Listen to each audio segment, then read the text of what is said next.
Hello. How are you? Good, how are you? Good. Oh, you got the camera? Nice. Good. Try to get us both here.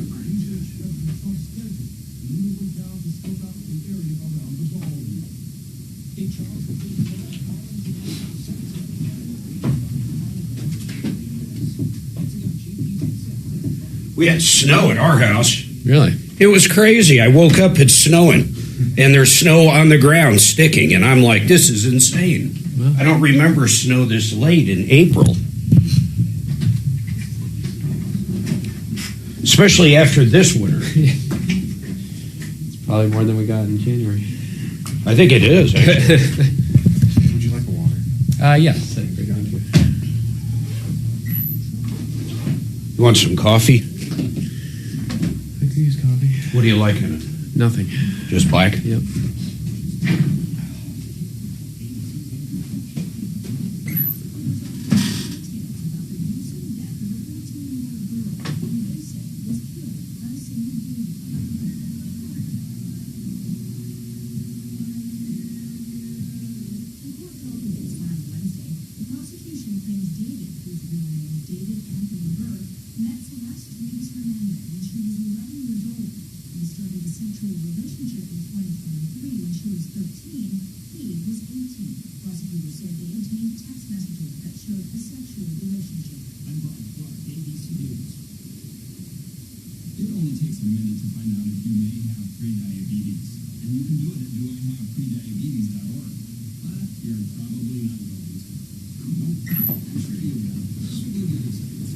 Thank you.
Thanks.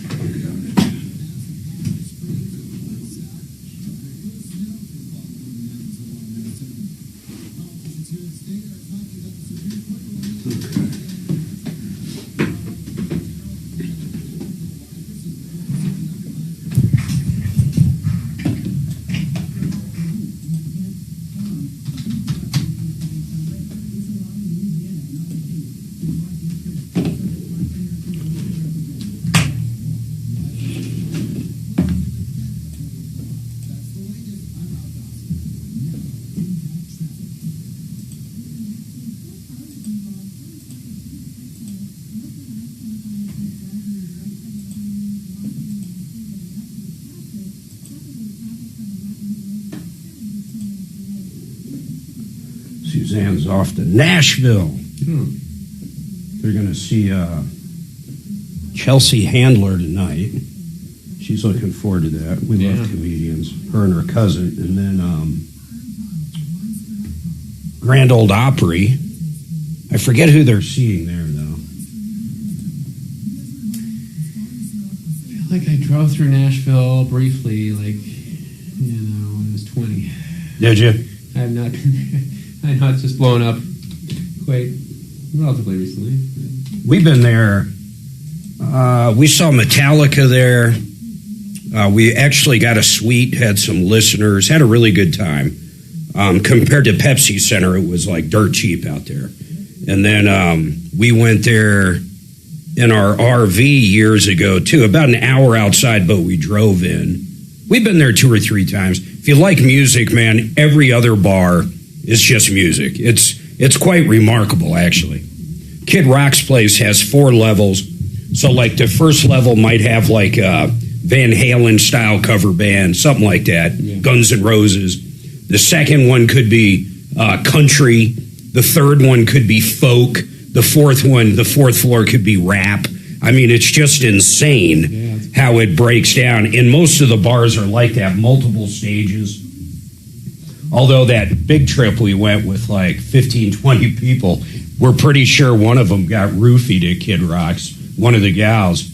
I mean, she was like we had to carry her out of there back to the hotel bed. Wow. And she wasn't drinking that much.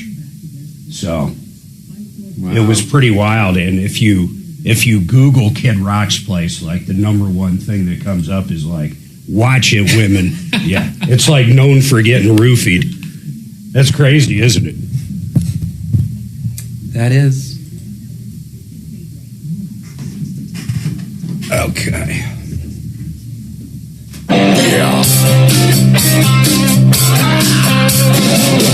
Ripped off, bad news. You need advice so you don't have to lose. We'll come running just as fast as we can. Troubleshooter's gonna help the common man. This is the Troubleshooter Show.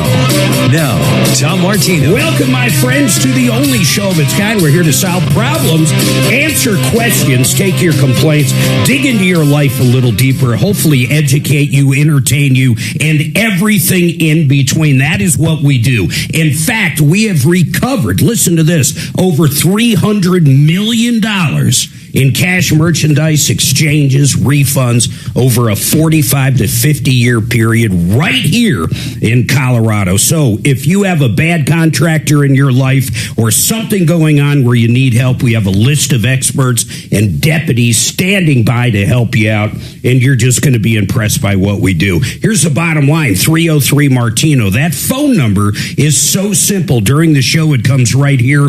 And then, of course, after the show, we either answer it or it'll go to voicemail. We'll reach back out to you. But right now, I do have open lines. Get those calls in now. It's a great time. 303 Martino, 303-713-8255 is a direct KHAL line. Here's the bottom line. You need help? Call now. 303 Martino. Now, I want to introduce the guest I have today. Dan McKenzie, attorney at law. Dan, welcome to the show. How are you doing? Good. Oh, good. How are you? I'm doing really good. Hey, I was thinking about it. Last time I had you on, it's been a while. You've been on last month, I think, with Tom, but I don't think we've sat together for a while. I was doing a little background on you. Just a little background. And I'm pretty amazed. I didn't know you had 4 kids. I do. 4 children. You look too young to have 4 kids. Told that a lot. Yeah, it's pretty remarkable. And then is 22. 22? Yeah, he's about to graduate from college. Oh, my goodness. Where'd he go? Michigan. Michigan. You know what's also I found out about you? You're a Colorado native. I am. Where did you go to law school? Northwestern. So you went to Northwestern. Where did you get your undergrad? Michigan. In Michigan. Why? Yeah. Where's the ties to Michigan? My whole extended family's in Southeast Michigan. Got it. And Mom's side, dad's side, all sides. Everybody. Yep. Oh, wow. Do you ever think of moving there?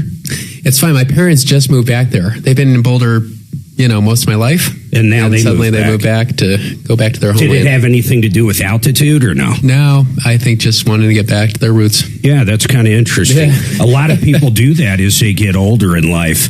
I wanted to ask you a couple real basic things. 303-713-8255. You know, your approach to estate planning for families, small businesses, which we'll get into a little bit, what exactly is your approach compared to maybe some of the competition or other attorneys? It's funny. I never worked at an estate planning law firm until I started one. I was a litigator before I did what I do now. You did some consumer fraud stuff. Consumer fraud, yeah. A lot of class action and, consumer fraud stuff. And then litigation was a little bit exhausting when you had the fourth kid. That's when I did this. So my fourth kid was born in June of 2013. I filed the LLC paperwork in March of 2013. So 3 months before our last kid was born. Do you, in family law, if you will, or in trusts or everything you do now, not necessarily family law, but do you ever litigate or really no? Yeah, no, it still comes up. Certainly, maybe not full litigation, but we got some discovery requests pending right now with somebody. So it does come up, yeah. So you actually do go into a courtroom occasionally. It happens. I mean, we don't seek it out, and we try. I mean, my approach, I would say when, sometimes we have people say like, well, you're not being aggressive enough for us. So I hear that sometimes, and I just feel like it's kind of a deliberate decision. Like when people really want to fight, I mean, my experience is it's people don't usually come out of that feeling great about how it went. Because you're spending a ton of money, yeah, and they're basically wasting, their inheritance a lot. Yeah, it's especially in this state world, it's a zero-sum game. There's a finite amount of money we're fighting over, and so most litigation ends in compromise, which people feel not totally satisfied with. Do you miss the litigation part of it, getting up in front of a judge and a jury? No, not at all. I mean, there are people who love it. It's important. It's an honorable thing to do. It's important, like I said, but it's really like when you're up there and it's like I could say something that I didn't preserve something for the appeal. Like I just missed an objection. I think that kind of stress, and some people thrive on it. It's not really my thing. I like to sit down and kind of think through things a little bit. I was talking to one of our personal injury attorneys. In fact, my daughter's now a personal injury attorney. And the interesting part, one of them told me, is their office, in the past year, or 9 months, 10 months, whatever the time frame was, it was quite long though, 2 people in the office. Almost everything is done by phone, Zoom, everything. Yeah. And that's just remarkable to me. Do you find the same thing when people reach out to you? They're very rarely in your office? No, actually, I'd say the vast majority of our clients still like to come to us. But as far as like court hearings go and stuff like that, I haven't been to a court since before COVID. Wow. So COVID really shook the courts up. The courts are always slow to adopt technology, of course, So help me out here when it comes to wills and trust. Walk me through this. What is a must-have document for almost anybody in Colorado? I mean, a must-have. It's fine. Everybody focuses on the will and trust. It's really the powers of attorney. I would go there first because that is like lifetime stuff where you just can't do something for some reason. It comes up way more often than people realize. It does not have to be a medical event. Well, give me an example besides a non-medical event. Your wife is incapacitated at the moment. She's not here. What if something needs to be signed? What if something needs, you've got something going on? Like you would need her power of attorney. She's off grid, whatever.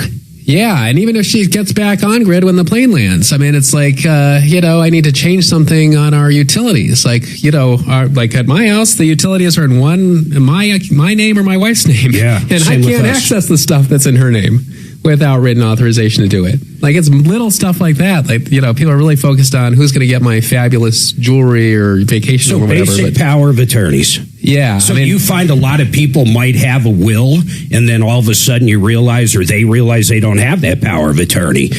I think either they don't have it. The bigger problem is, if you executed a will 50 years ago and have not done anything to void it or cancel it, that is still your will, and it is going to be followed if you pass away with that thing in place. Wow. Think about the average life. My life was so different 20 to 25 years ago. Oh, yeah. It's crazy. It changes way more than people think. Different businesses. My kids were very, very young. Yep. Just absolutely insane. Yeah. Never thought of any kind of asset protection. Yeah. I mean, it's kind of crazy. So I bet a lot of people are in that position where they got a will, some life-changing. They got married, they had kids, something. Yeah. They had maybe just even a life insurance policy for that matter, made them think of a will, and then they haven't touched it forever. A lot of that, I mean, probably the number one issue we run into with that situation is just, deceased people who are appointed as a personal rep, right? And it's just like, I haven't talked to this guy. I mean, I always play like 10 years ago, where were you? I just told you I started my firm 13 years ago, not that long ago. And things are totally different. That totally different. 22-year-old was 9 at the time. I'd had a baby. We had like good friends or neighbors that would be basically the godparents or over our kids if we both passed away. And all that's totally gone in that original will. Yeah, I mean, I had 4 kids at that time, all of whom didn't need a guardian. That was really challenging to think who could take 4 kids. Yeah. Well, I'm down to 2 now because 2 of them are older than the guardian age.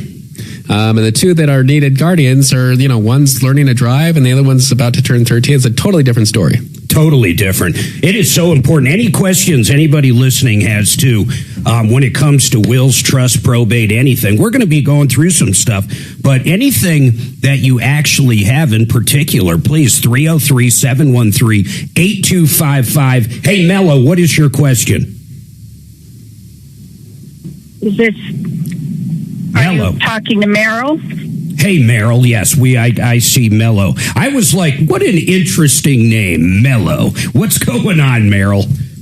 Just like Meryl Streep. I'm actually not calling about that, though I do have a living will. I'm calling because I was pumping gas, and while I was pumping it,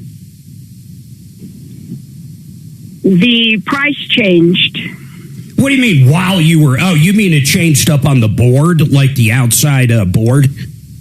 Yeah, so I have 2 places that I get gas. Yeah. And the one was $4.29. Yeah. So I went ahead and drove to the other one that was $3.69. Which one was that? Was that like a Costco or Sam's? What was it? No, it's Sinclair on Holly and Evans. So when you got there, this is very interesting. Let me take this break. I wonder where she's going. It was $3.69 when she got there. I wonder if Meryl's going to tell us that she ended up paying more because in the middle of it, they raised the price? I don't know. We're going to find out. 303-713-8255. Any questions for Dan McKenzie? And, of course, if you've been ripped off or taken advantage of, 303-Martino. Call that number now. Hold tight.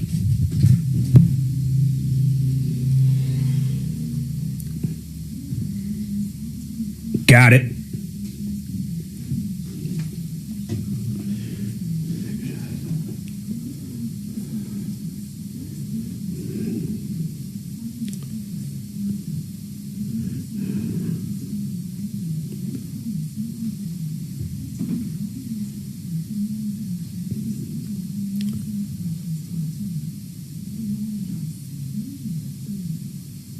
Fix It 24/7. We had their experts on yesterday. What a great conversation about in-house generators, about their $39 special. But these guys do it all. They do heating, cooling, electric, drain cleaning, plumbing. If you need one of those experts, $39. $39 gets a technician out to your house. No other fees. You're going to love these guys. And that $39 air conditioning cleaning, that's the best out there. Check them out. Get signed up. Get it scheduled. FixMyHome.com. That's FixMyHome.com. Sheridan Auto Tech, Uncle Kevin. I personally use them. You're going to love this auto mechanic shop, and I'll tell you why. First of all, if you just need a tire rotation, oil change, maybe that air conditioner isn't up to snuff right now, you go to Kevin. But if you need an engine, maybe you want a used engine or a transmission, they do it all. 3-year, 36,000-mile nationwide warranty. Check them out at SheridanAutoTech.com.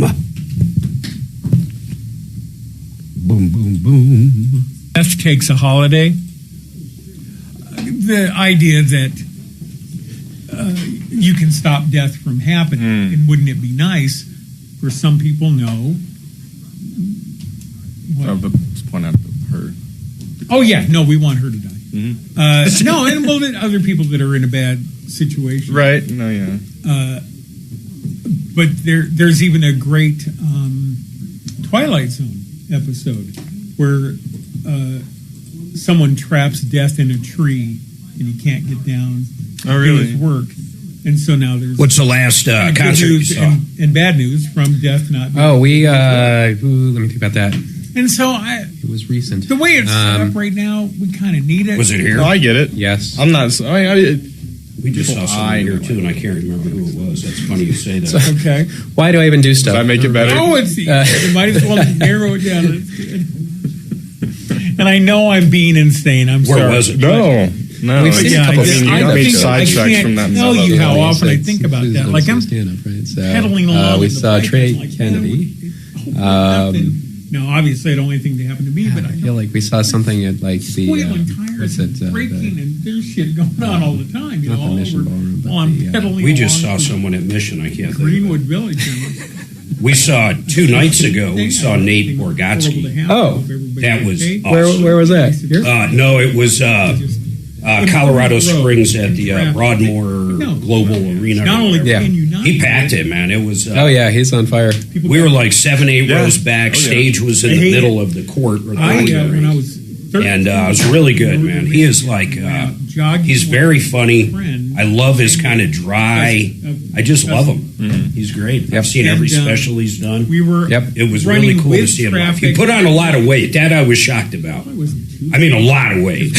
Like, I was really shocked how big he was. Really? Yeah. great. So, great. I'd say he was kind of a slender, normal build. Yeah. And he had to put on 60 to 70 pounds. Whoa. Yeah. It's probably the tour. Root beer Wow. I'm sure you don't eat hot dogs and great. shit. Oh, man. But he knocked it out of the park. Couple openers. We're jogging along.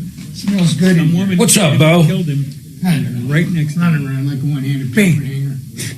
Did you happen to get that part for me? I got it on order. I'm going to get it probably today. Cool. But And I'll just drop it so off. fairly young, I was Studio. like, Wanted to get the bitch, he was a OEM. much better Yeah. person than me. Even back then, I was That's what. It's a 370 his volts. I'm going to parents mark it. maybe Where you even put said the out terminals loud and then or you implied open many it. times how why the fuck Before you take it, you want to shut the I'll power take a off. picture of it. Yeah, kill the power. He had just come from a Touch the blades with hockey camp with Wayne Gretzky. Unzap it. Even back then, and we're talking, like 50 Hello, Dan McKenzie. 60. Hello. Esquire at Law. 7 years ago. I cannot remember who the heck we saw at Mission. And so, yeah, bummer. God. I don't like Mission. And that you'd much. think that I like Red Rocks. My behavior Pepsi Center's as a growing on person. me.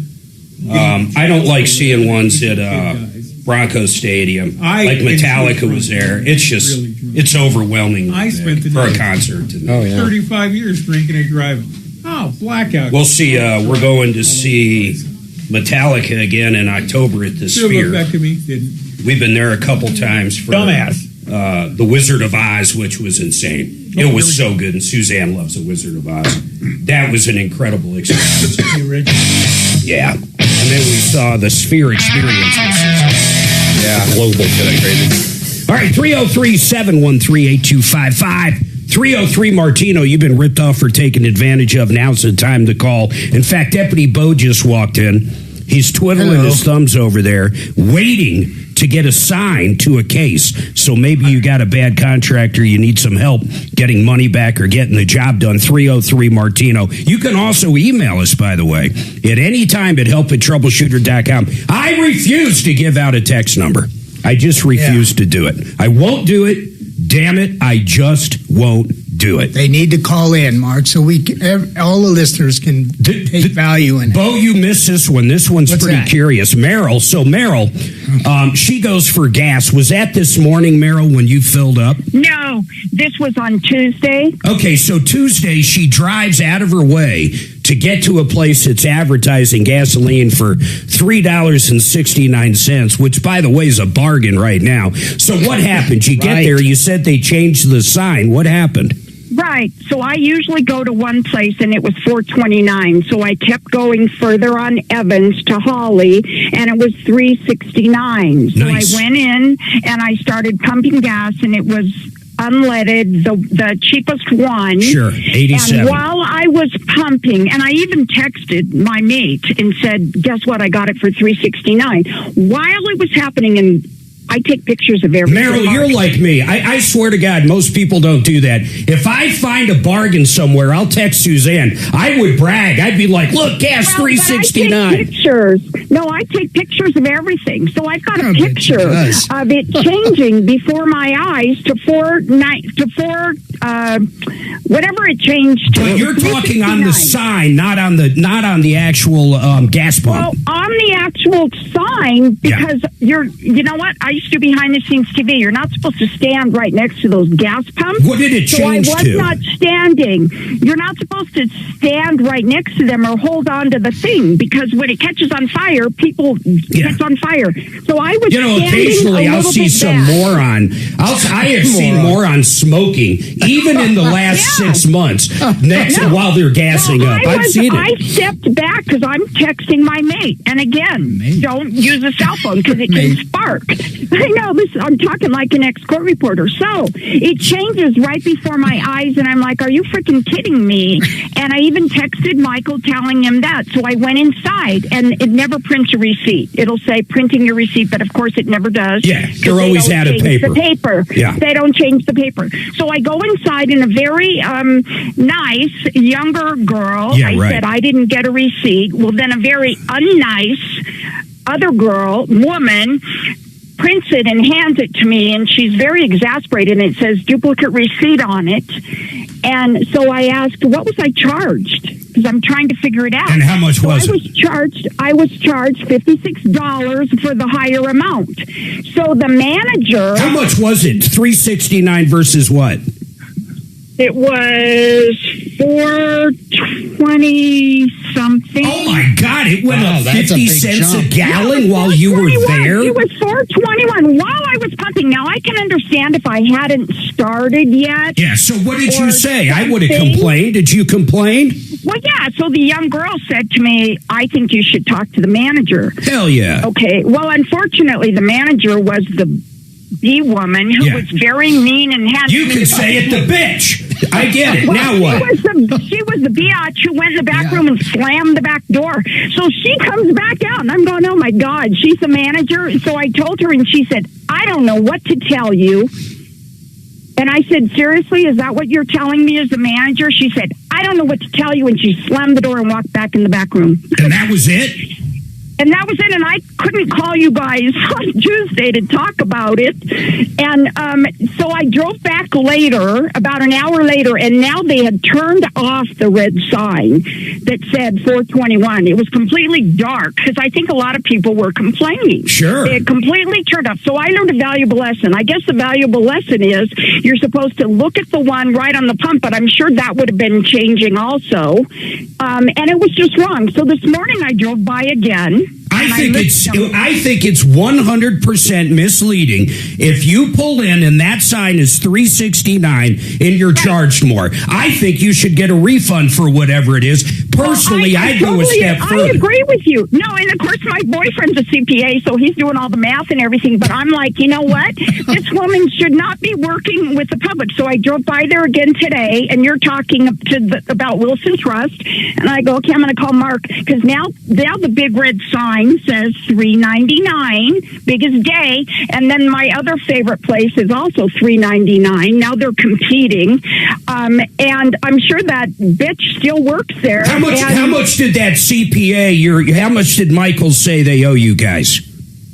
He said they owe me whatever the difference is from the three. All right, here's what I want to do. Instead of just bitching about these people, Axeman, get the information. Let's call over there. Let's get her a refund, or at least a free hot dog or something from the damn place. I mean, really, that's crazy. I want to ask Dan McKenzie. Dan, I know you wouldn't take this case. It's $8. That's what class actions are for. I mean, I used to do class actions. I mean, this is the question that always arises. Like, okay, class actions tick people off because they're like, I got a coupon for $10. Yeah. And it just seems like the lawyer's got $1 million in fees. Yeah, of course. But like, are you going to let large companies rip people off 50 cents at a time? And it's like, all right, I guess we're okay with that because who's going to sue over 50 cents? But it's like, at the end of the day, I'm going to tell you something. With the law changes in Colorado, you cannot false advertising. In fact, that price per gallon has to include everything, including credit card charges or any other fees whatsoever on it. It doesn't matter if you're advertising a hotel room. In Colorado, that's supposed to include the resort fees, parking fees, anything else. Yeah. And that kicked in this year. Those guys cannot have a sign up at $369 and charge $421. They're not allowed to have it, but you're absolutely right. I mean, who's going to sue somebody over this? I mean, small claims court would be the venue, but even small claims court, it's insane for $8. you still got to like pay the sheriff to serve them. Yeah, you still got to pay. It's got to be more than 50 cents. I think it's crazy, but Axeman, when you get those other lines going, I truly do want to reach over there and ask them why are they false advertising, number one, and why not just give her the 50 cents a gallon back? I mean, this isn't brain surgery, and I know it sounds crazy to other people, but it really isn't. Now, Carrie, real quick, I got to go to break, but what is your issue with this repair shop? Give me it in a nutshell. So they parked my truck on the street after I told them I didn't want to do the work, and I paid them the diagnostic fee, and they parked on the street and it got impounded. But Wait. The shop moved it to the street? Yes. How long was it there? Here's the funny thing. So I told him at 9 a.m. that, hey, we're not going to be able to get the work done. I'll send a tow truck this afternoon. And he said at 4 o'clock that he had it ready to go for the tow truck. But I'm looking at the paperwork now, and the truck got impounded at 10:30 that morning. So wait a minute. You declined the work. You declined the work at roughly what time that morning? 9:20. I can look at the text. And by 10:30, they moved it to the street and it was towed. Exactly. But these people need to be publicly shamed. I don't care. I can't even think of an excuse why anybody within 1 hour, because you declined the work, would move it to the street and get it towed. That is absolutely ridiculous. I can't wait to find out what shop this was. Hold on. Couple of good calls. Couple of good calls. Who do we got, Shannon? That's it?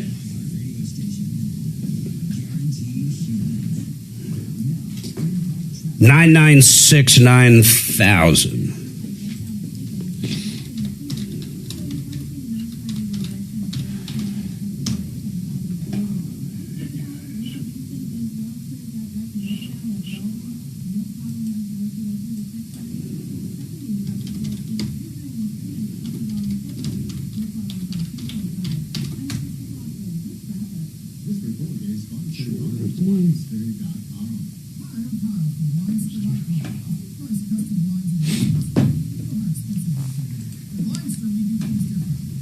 Rock and roll's on.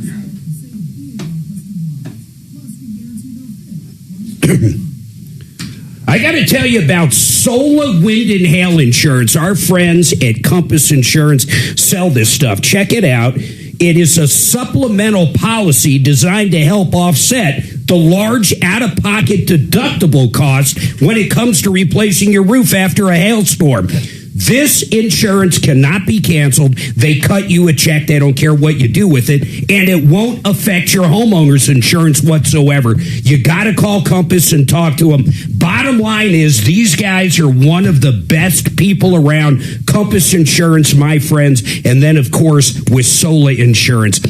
You can reach out to them at quotecompass.com. You got to check this out if you got high deductibles. Quotecompass.com.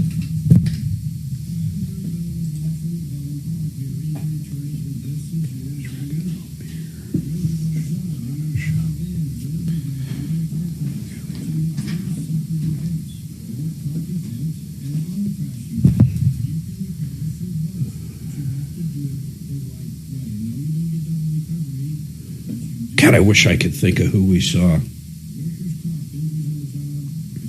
I'll tell you who we're dying to see again, but they're nowheres. The Killers. Oh, yeah.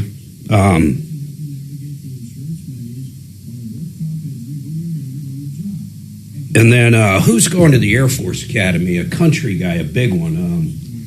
I found it very crazy he was going there, but it's for the 250th anniversary. I think it was Tim McGraw. Oh, wow. So that could be interesting, and I'll tell you why I love that venue. Is the flyovers, especially for the 250. You would think they're going to have everything possible to fly over. That's going to be super cool. Yeah.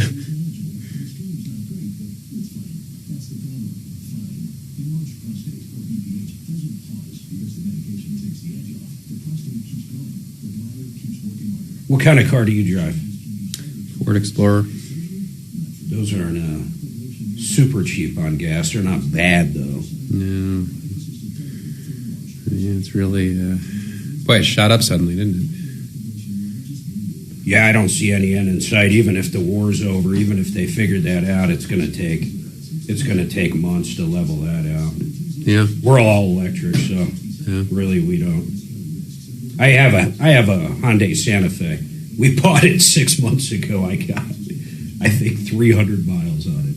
Total. Oh, wow. Yeah, I mean, I bought it to tow with our bus, but we just haven't gone anywhere, so. Is that one gas powered? Mm-hmm. Okay. Yeah, and then our other two are Teslas. And those actually, both of them, we got free supercharging, so we don't even charge at home. We got a nice charger, but when it's 100% free, it's like, yeah, I just kick myself. I mean, there's a couple times I've had to add a little juice because we got to go to the airport or something, but. How long does the supercharging take? So both of them I can add about 150 miles in about 7 minutes. Yeah. Yeah. Yeah. It's comparable to gas. It's that last, it's really wild how the batteries work. It's that last 15% that is just mind-blowing. So if you're like at 5% and go up to 80, I mean, you can do that in a matter of 15 to 17 minutes. But that final 15% or 10% can take longer than that, which is just, I just don't understand the technology. Yeah. Oh. But the new ones, the Cybertruck, have a 800, I think it's 800 volt, compared to all the other Teslas right now are 400. So they're twice as fast, but because they're big and heavy, you really don't realize it because the battery's so much bigger. But they're, once the Model S, well, S and X are gone, once the Y and 3 switch over to that in a year or two, it'll be stupid fast, like 3-4 minutes to add 150 miles. They're pretty much mainstream now, though. Both of ours get like 370 plus per charge. Hear you. Hey, Mark, do you want me to call Autolab? Mark? Once a week. Mark, you listening? Mark? Well, it's kind of weird. So they opened a charger next to Walmart in Castle Rock. So now we just, we just plug in. It doesn't matter really where we're at because when we're there, you might as well charge. Right, while you're shopping. So we charge all the time, but it's just when we go to the store. I can't hear you, brother. Well, yeah, he was talking the whole time. I can't hear him at all. Do you want me to call Autolab? Yeah, I definitely. Wait, Autolab, is that the name of the one Carrie's talking about? Yes. No, how about that damn gas station with the bitch? She can't find the number. She said she's going to look for it. Okay. All right, 303-713-8255. One line open. Crazy stuff. 303 Martino. Like I said, one line open. Any questions for Dan McKenzie? Wills, trust, probate, pretty much asset protection. That's a big one. We're going to be diving in and out of that topic throughout the day. But meantime, I got Carrie on. She's got a problem with an auto shop. Imagine this. How much did they quote you for the repair work, Carrie? $8,000. So $8,350. You bring it in, and it's going to be $8,000. You decide not to have the work done. That's roughly at 9:30 in the morning. By 10:30 in the morning, they moved your car from the shop parking lot to the street where it was towed and impounded. This is the best part, though, is they said it was towed because it had bad plates on it, because I hadn't updated them because it was in the shop. But look, it says on the impound sheet that the driver of the vehicle was the owner of the shop. His name is on the impound sheet as the driver, so he had something to do with it being impounded. Why did they move it even out of the parking lot, though? When you asked them, what did they say? Their reasoning was that the tow truck couldn't get on the lot to pick it up, so they had moved out there so the tow truck could get it. And then when you say, well, that's great, it got impounded, what did they say? Too bad, so sad, it's because your plates. Exactly. Yeah, and the thing is that whole afternoon when I found out about it, at 4 o'clock in the afternoon when the tow truck driver got there, the owner acted like he was surprised, like he had no idea it had happened. But you think he actually called? I'm sure he did, Mark. I think he did. I think he caused it to get impounded because otherwise his name wouldn't be on here. What's the name of the shop? Auto Lab in Inglewood. Auto Lab in Inglewood. I mean, did they offer you anything? I go either way on this. Dan McKenzie, I just want your opinion on this. You say no to an estimate, it's $8,000. And an hour later, your vehicle goes from the shop's parking lot to the street where it's towed. Now, where the wrinkle came in, they're saying it was towed because the license plates were out. But they moved it off their property to the street, claiming a tow truck couldn't get to it there. What do you think? I mean, is that true that they tow your car if your license plate is expired? I've never heard of that. Not in a long time. In Inglewood, it can be considered abandoned vehicle, but they usually give you like a 24-hour notice. And like I said, if it was impounded because of that, my dad's name would have been on here as the driver because the truck was registered to him, not the owner of the shop. How would they have known that it was associated with the shop? How would they know it was associated? When you say, so on the ticket itself, like who called, it says the shop. What exactly does it say? It says driver, Jason Smothers, and that's the owner of that shop, of Auto Lab. And it says driver. So that is so odd. Did they seem pissed off you weren't doing the work? That's what it feels like. It feels like they were pissed off I wasn't doing the work, and he either has some kind of racket going on with either the tow company or he's got an in with the cops, because it does say reason for impound police. Did you get it out? But I don't know. Why would he be on there if it was just randomly impounded? His name shouldn't be on here then. Did you get it out? Yes, I did get it out the next day, and I asked him for a reimbursement, and I called that day to ask how much was it for it, and he blocked my number from his shop. He blocked you. That was the most I have a question for Carrie. crap I've ever seen. Carrie, this is Bo. Can you call the tow company and ask them where they got the call from? I bet the auto shop called the tow company. Well, it sounds like it was a city impound.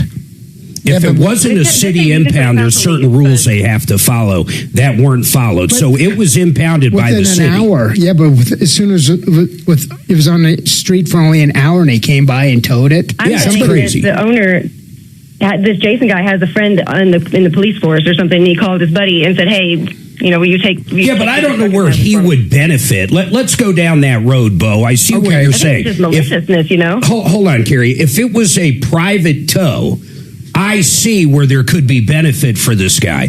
But because it's the city towing it, I don't know what benefit would be there unless the tow company that actually towed it for the city basically has a relationship. Benefit for who, Mark? The tow company or the auto shop? The shop.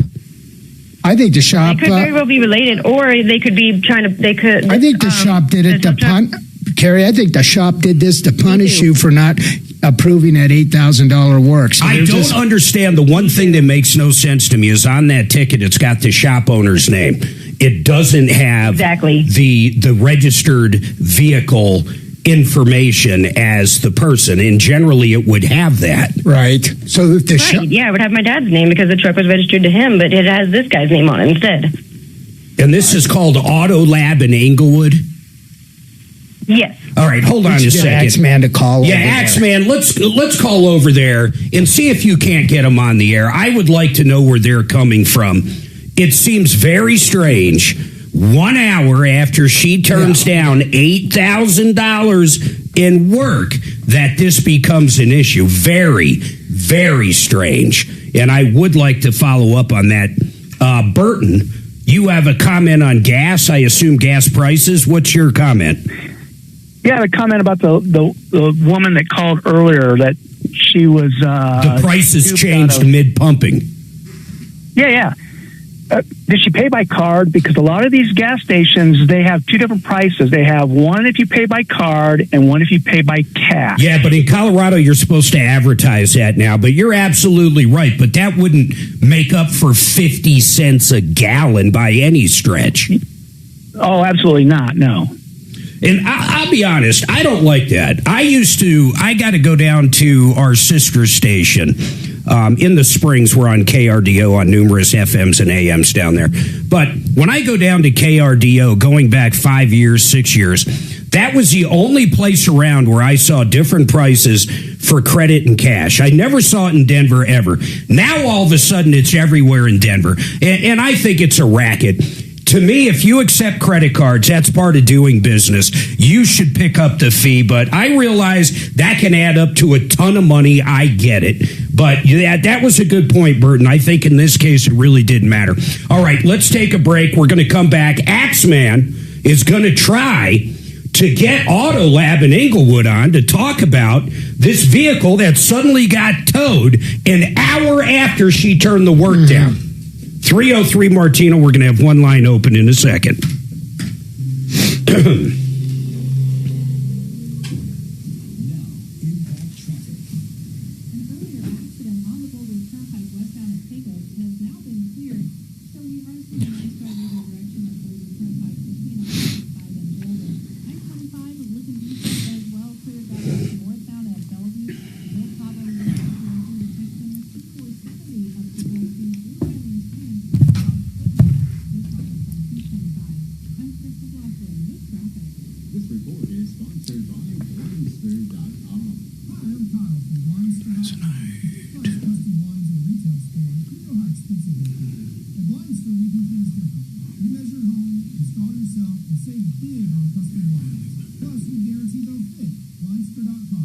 You know, tonight is the night. It's the last time to get signed up for the Baby Boomer Dilemma. It's going to be tonight, 6:45. Highlands Ranch, AMC, 100% free movie event. And if you're a baby boomer, I stress to you, please check this movie out. It's all about retirement, Social Security. It's a great movie, too, like a Hollywood-style flick. You can check out the trailer and get signed up. I'll be out there tonight as well, 6:45 tonight. AMC Highlands Ranch 24. Go to mymoneymovie.com. Get signed up right now. mymoneymovie.com.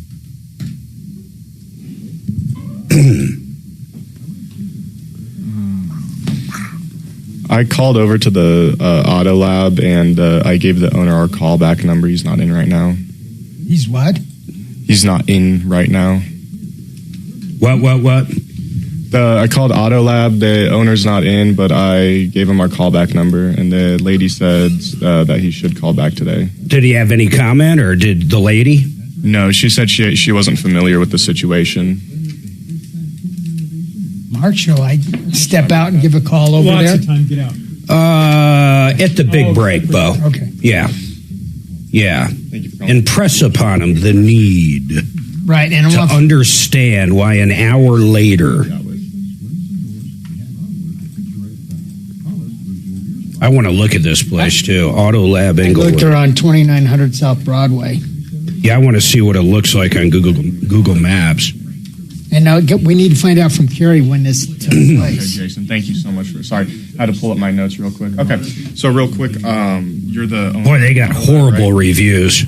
At least on this site, they do.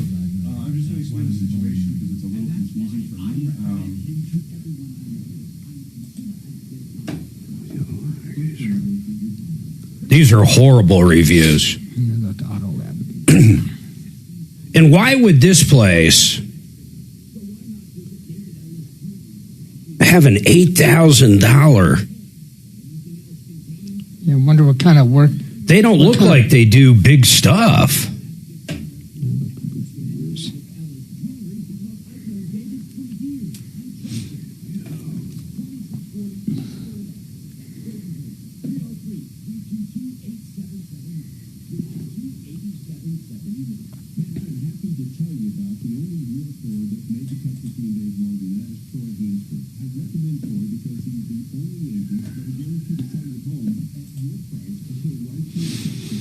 Yeah, we need to ask Carrie what kind of work they were going to do on her car.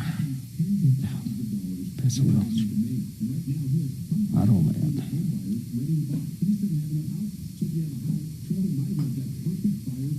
Oh my God, this one review, the first one I pulled up, it is a novel.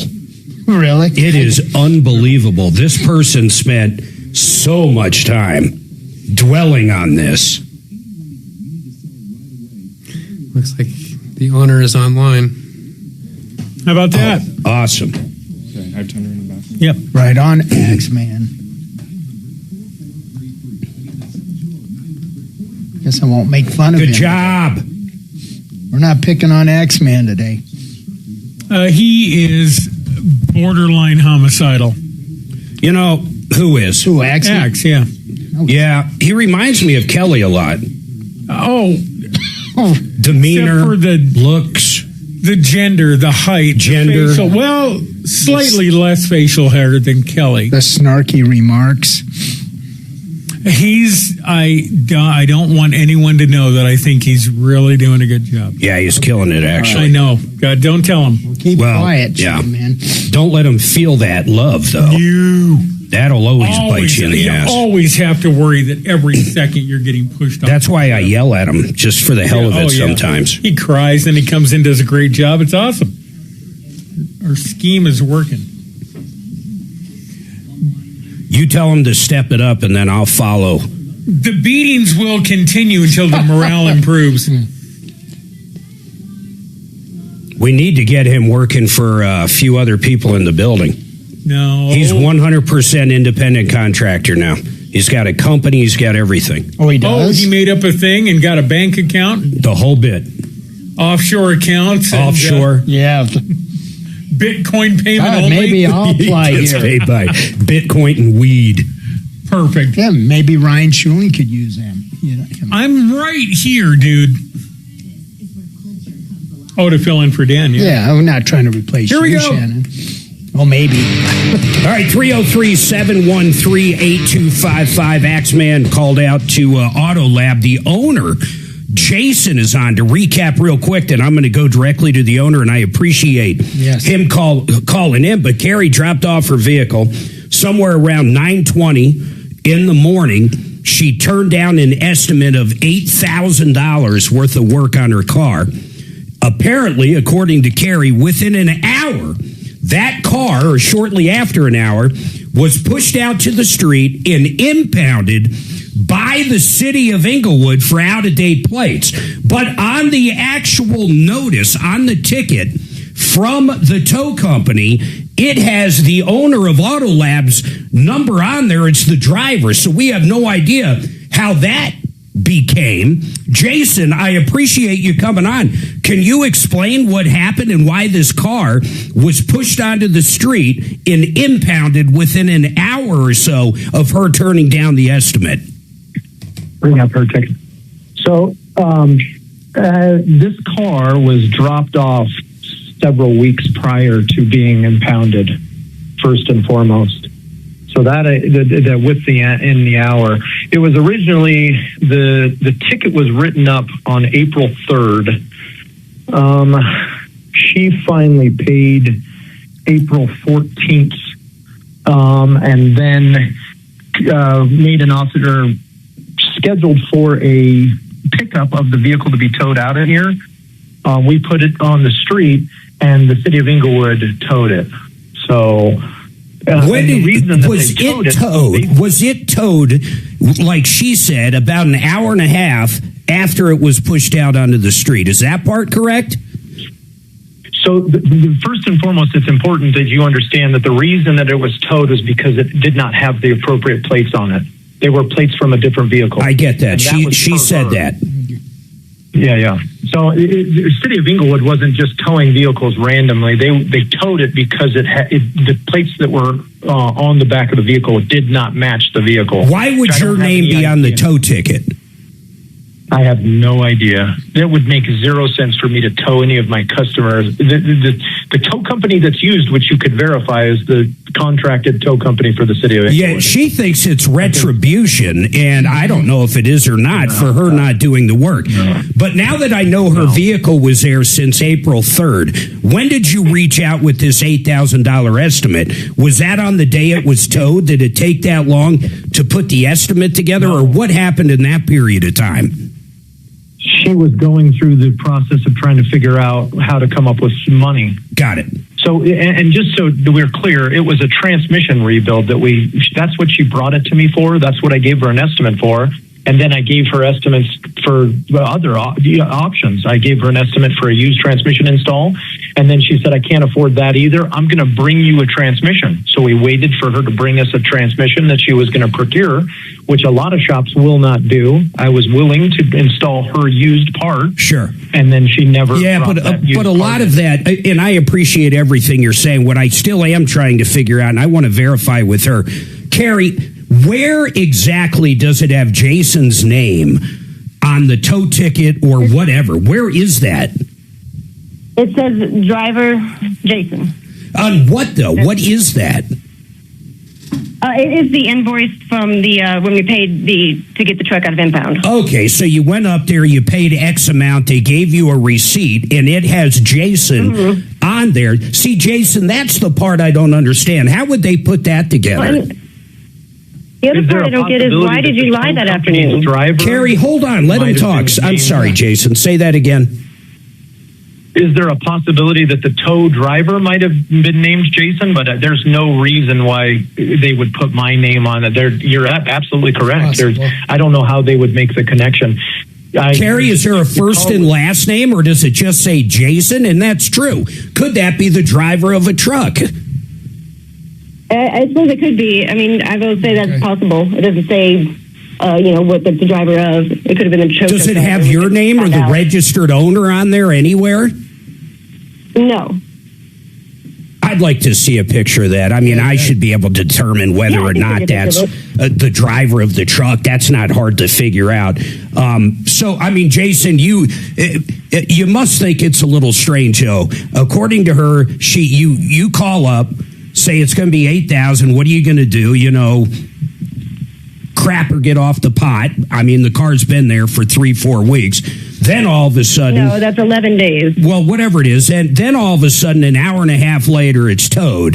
That is kind of crazy. Wouldn't you admit? Or you're saying Inglewood is so on it, it happens that way all the time.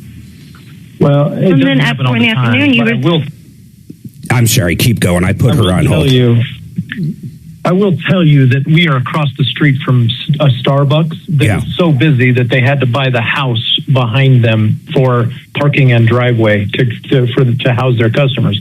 So this Bates, they've even put up 2-hour parking signs. They're particularly nasty. So you're saying the cops are patrolling that area a lot? Yeah. All right, hold on a second. Now, Carrie, what were you going to say? Go ahead. Well, I was going to say that, but why would you lie and pretend to be surprised that afternoon if you knew it was towed? And also, you got it towed before I even paid you the diagnostic fee. How do you know that he knew it was towed? His name is on the tow ticket. Yeah, okay, well, we don't know that. We don't know that at this point. It could be the driver's ticket. It could be the driver's name. I agree. Yes. Yeah. So, I mean, therefore, I don't even know where that question... Why did you get towed after I declined the service, but before I even paid your diagnostic fee, and way before you told me you put it out there at 3:53 in the afternoon? Well, Carrie, what he's saying is, at 4 in the afternoon. Carrie, what he's saying is, in order for a tow truck to grab it, it had to be out on the street. They're not going to be able to get it in his parking lot. Is that correct, Jason? I get that. Yeah, absolutely. You can't, and that's the reason why I had set it up for tow anyway. But none of this matters if they won't tow a vehicle without there having a reason or a cause for tow. And so I did not know she had the plates of some other vehicle on it. That's the reason that it got towed. It was for no other reason that there was. First, you did know. All right, listen, I've got to take this hard break. I put you both on hold. Hopefully you can carry over. I want to figure out what Carrie wants. I understand where Jason's coming from. I want to see that tow ticket ASAP, Axeman. Get me a picture of that. I want to figure out who Jason is. I'd like to call over to the tow company to see if they have As soon as we get it, I'm going to have you call over. Having the wrong plates on the car is different than having an expired registration. It's way different than having expired. Why That's the hell like, would that be? well, I didn't get a chance because of the music to actually question that. And why Which would- is it? Is it expired or it's completely wrong plates? Yeah. And why would Jason put it out onto the street? Why? Without calling her. Because the tow truck can't get into his lot. And I did look at a picture of the place. But so his intent was to get it towed if he was putting it, if it was in his lot. I'll tell you this, though. This guy's reviews are absolutely scathing. I got 4.3. What's the average star? 2.5. Are you looking at Google reviews, Mark? The last 20 are all 1 star. Well, I admire 1 him. star, no negative. Avoid Autolab at all cost. Worst experience ever at Autolab. Jason, from price gouging to shoddy workmanship. $10,800 bumper repair. Quality of work to craftsmanship was abysmal.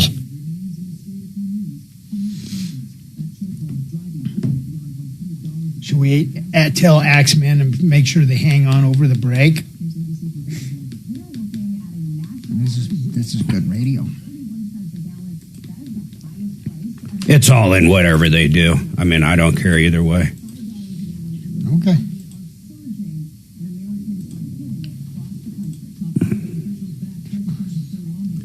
Oh, message. I'm waiting for all kinds of updates in my life.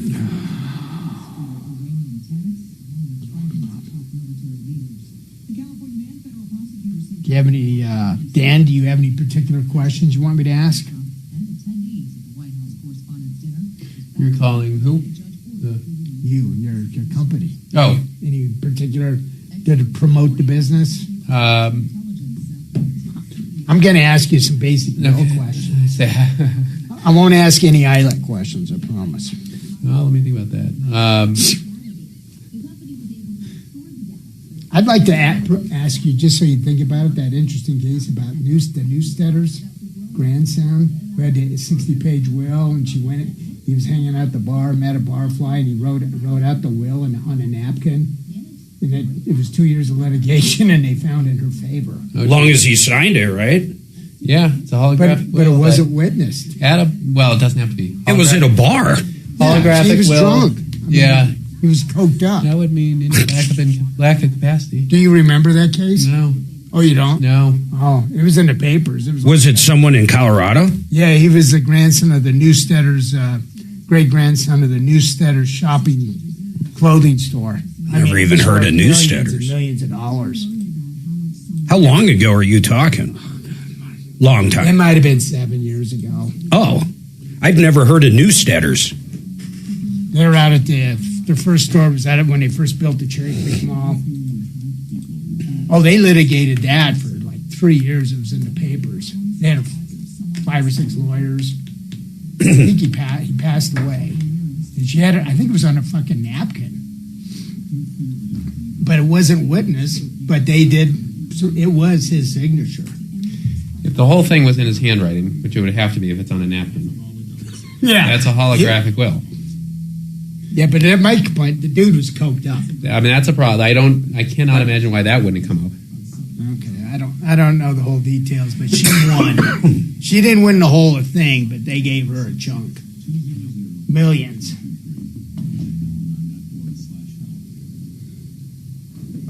I'll ask you a question about holographic wills and signing and witnessing. Okay. All right, so I got a few questions for Dan.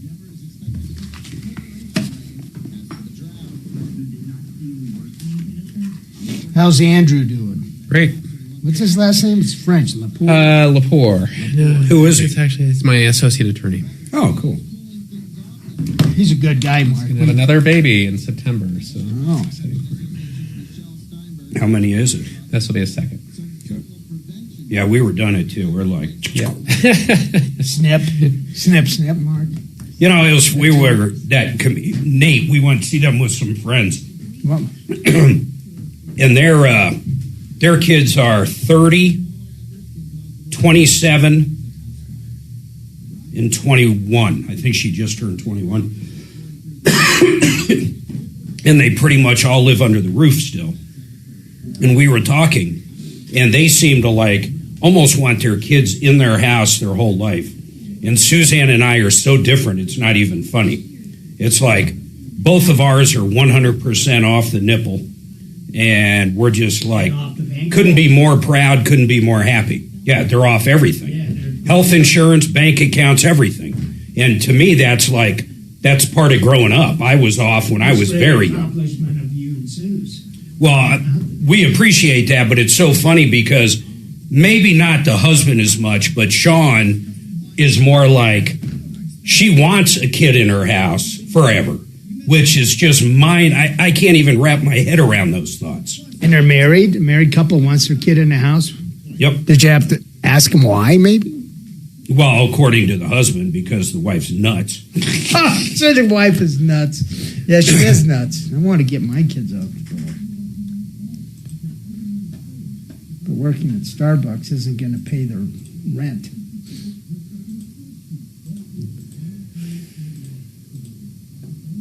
Wow.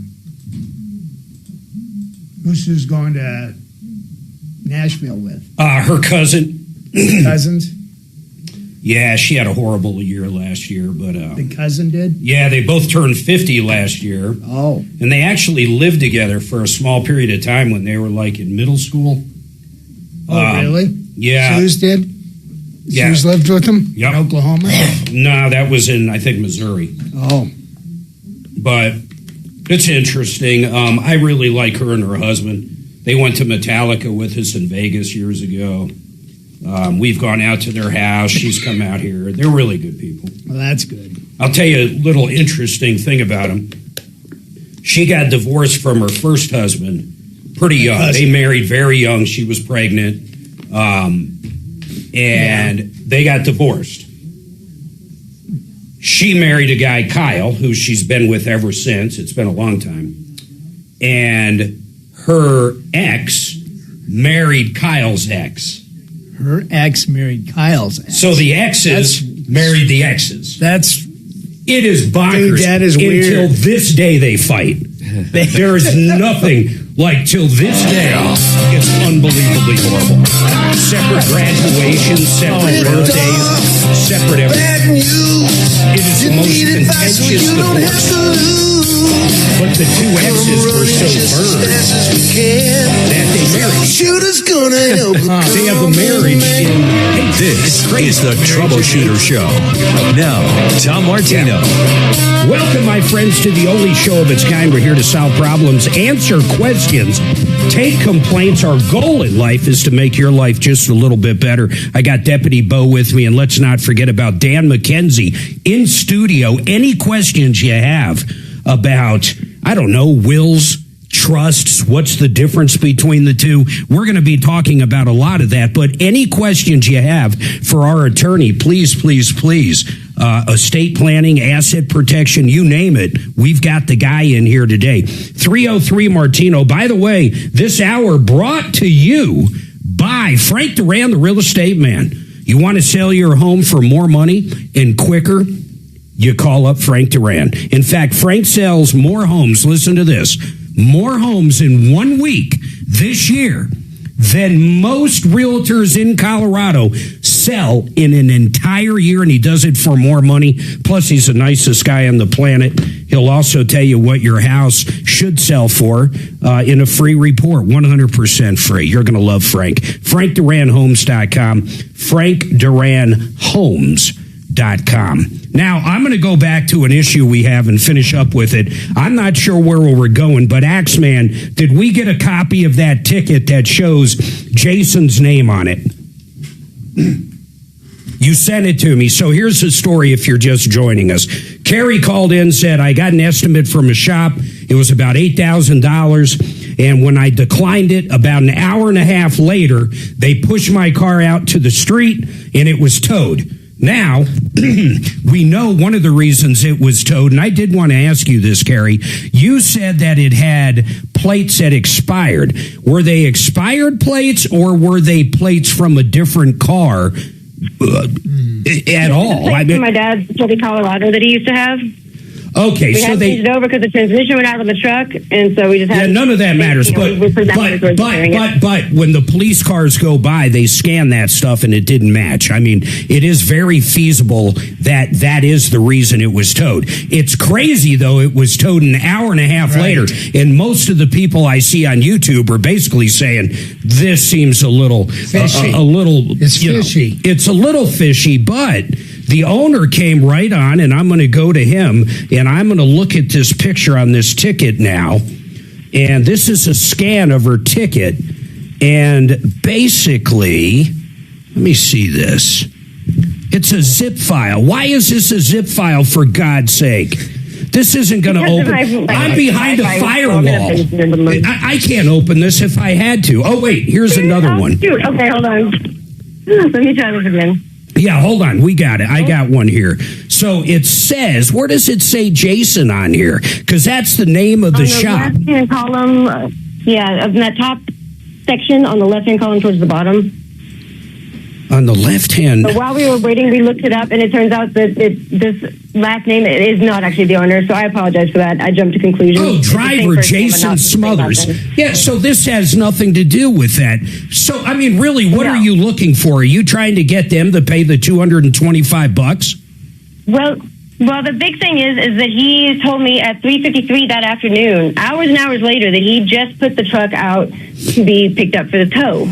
How could he have done that when he had already done it at 9? Jason, do you have any answer to that question? She's saying you told her it wasn't pushed out till 3 o'clock, but on the tow ticket, it's there at 9:30. I mean, I don't even know the relevance of it, unless if you were purposely lying to her. I don't know.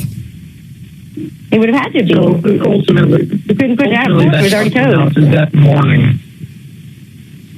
I'm sorry. Was put on the street that morning. So he's saying now he pushed it out on the street that morning, Carrie. Yeah, I don't know where this hour got into the conversation, but we had put it out then this morning, but I don't remember the time frame of when the third drivers to tow it away came. Jason, do you feel any responsibility to pay for all or part of that $225? I mean, that's a straightforward question.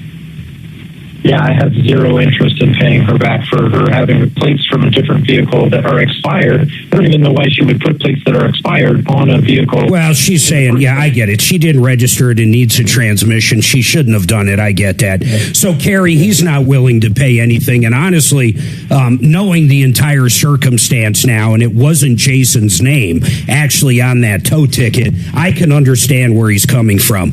I mean, unless if he has some connection with the police, where he can make a call and say, hey, we're pushing this out. You guys need to come get it. But I don't know why he would even do that to a potential customer. So we called Dick's Towing during the break, and Dick's Towing verified that it was, in fact, a driver named Jason that works for them that picked up that car. And they further suggested we don't contract with anybody that calls us to tow cars. We only do impounds for the city. We exclusively work for the city of Inglewood, and so that day that car was picked up because we were. So you don't do your shop doesn't do any side business or any business with this towing company.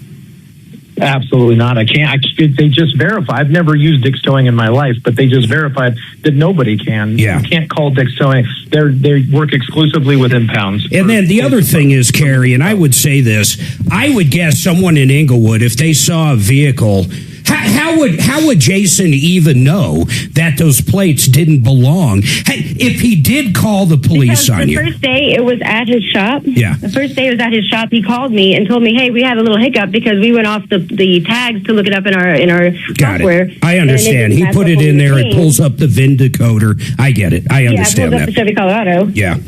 Yeah, I still. And so that's why I know he knew it was bad. Carrie, do you really think Jason is so upset that you wouldn't get $8,000 worth of work done, that he would intentionally get your vehicle towed? I mean, do you really think that?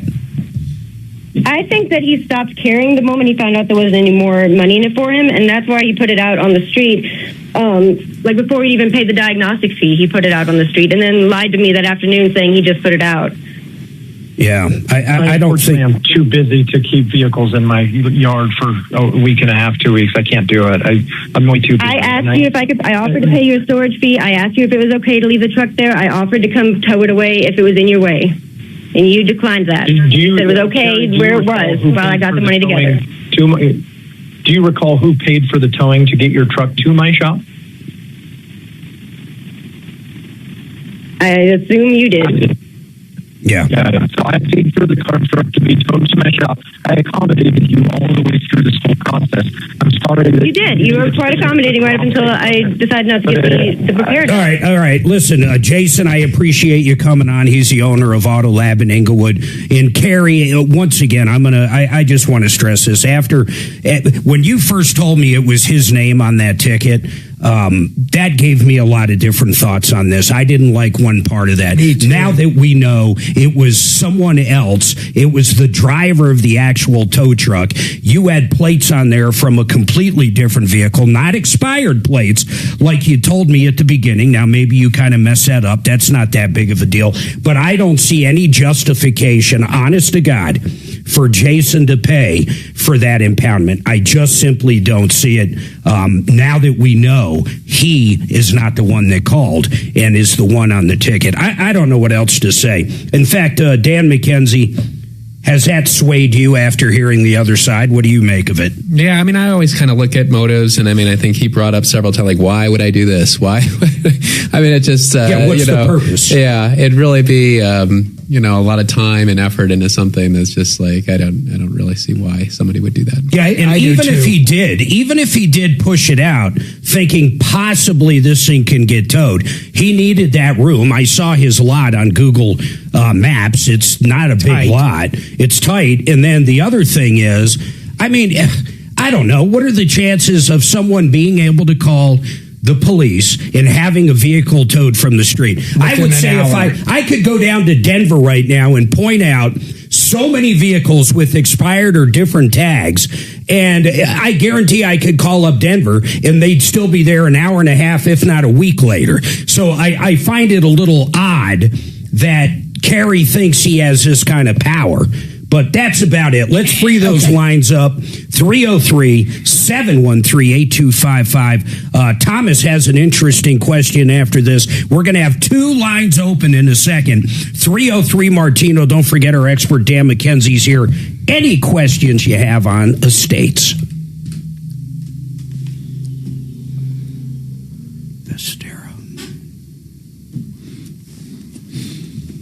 That was a good call. I love when businesses come on. They shed so much light. Although the funniest is when businesses not only refuse to come on, but hang up on us and call somebody names. It's like, oh, that's real smart. Yeah. Especially when he called in after Axe did. He called in right away. I knew there was another side to the story. Yeah. So that was good of him.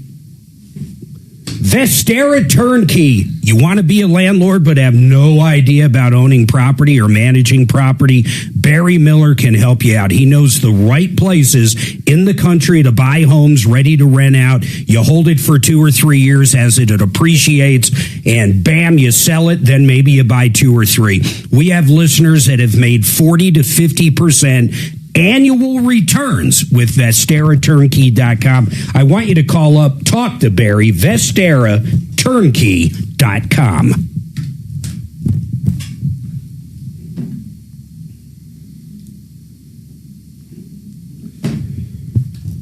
That was a minute over, but that was pretty damn good. A minute over? Not the commercial. That was dead on. Oh. In fact, that was probably 2 seconds. I'm talking the break. I'm really trying to hit him.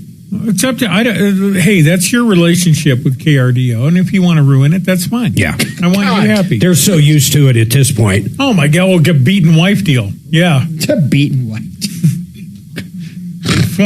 They flinch at 10 a.m. every day.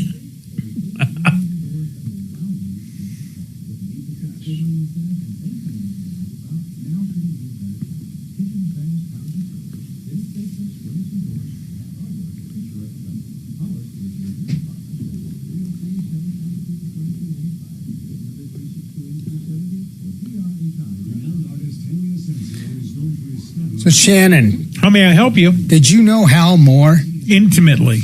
Oh. Was he the was a drinker or no? Nope, Charlie. Charlie was. Charlie Martin.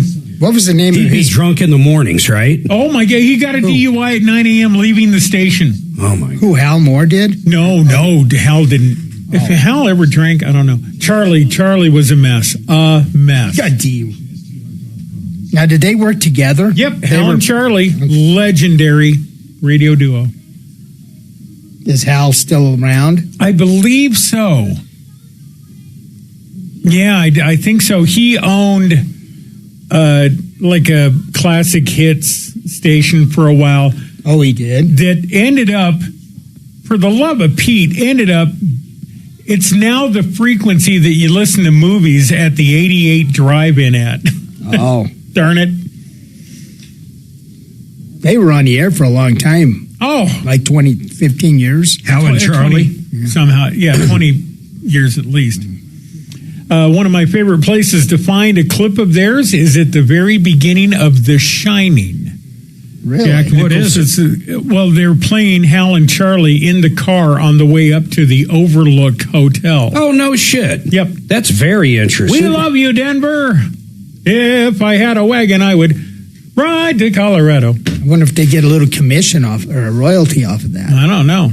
Yeah, something happened with that. Yeah, I think they talked about it a few times. I used to run the board for him. Wow. In the end. I was there for the end. Like most good things, I'm there for the end.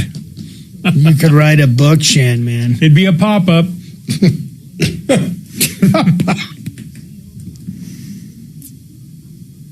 I worked with now why am I forgetting their names? Stephen B. and the Hawk. I even did stuff with them for a long time. If anybody remembers Stephen B. and the Hawk, that was a blast. The Grapes of Wrath. We will sell no wine before it's time. I cannot be high enough to recommend this wine. Wait a minute. What I mean to say is, we had a blast. My roommate in college, his cousin was the Hawk. Don Hawkins? Yep. Another guy with a bit of a drinking issue.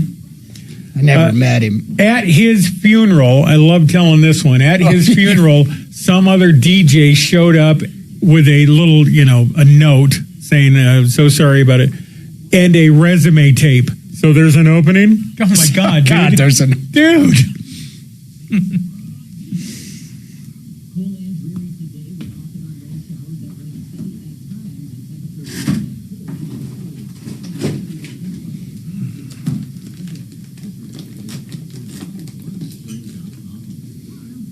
And, of course, Stephen B., killed by some... Yeah, did he get killed out back east by a gay lover? Nope, west. His body washed up on Catalina.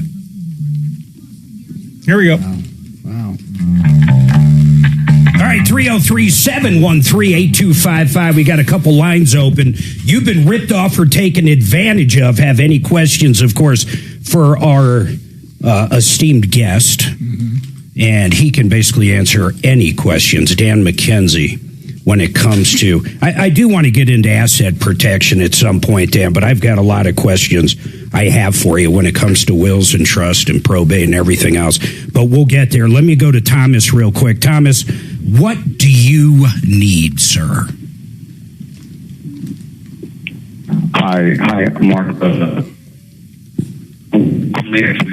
Thomas, are you calling in from Russia on a cheap cricket phone? I can barely hear you, sir.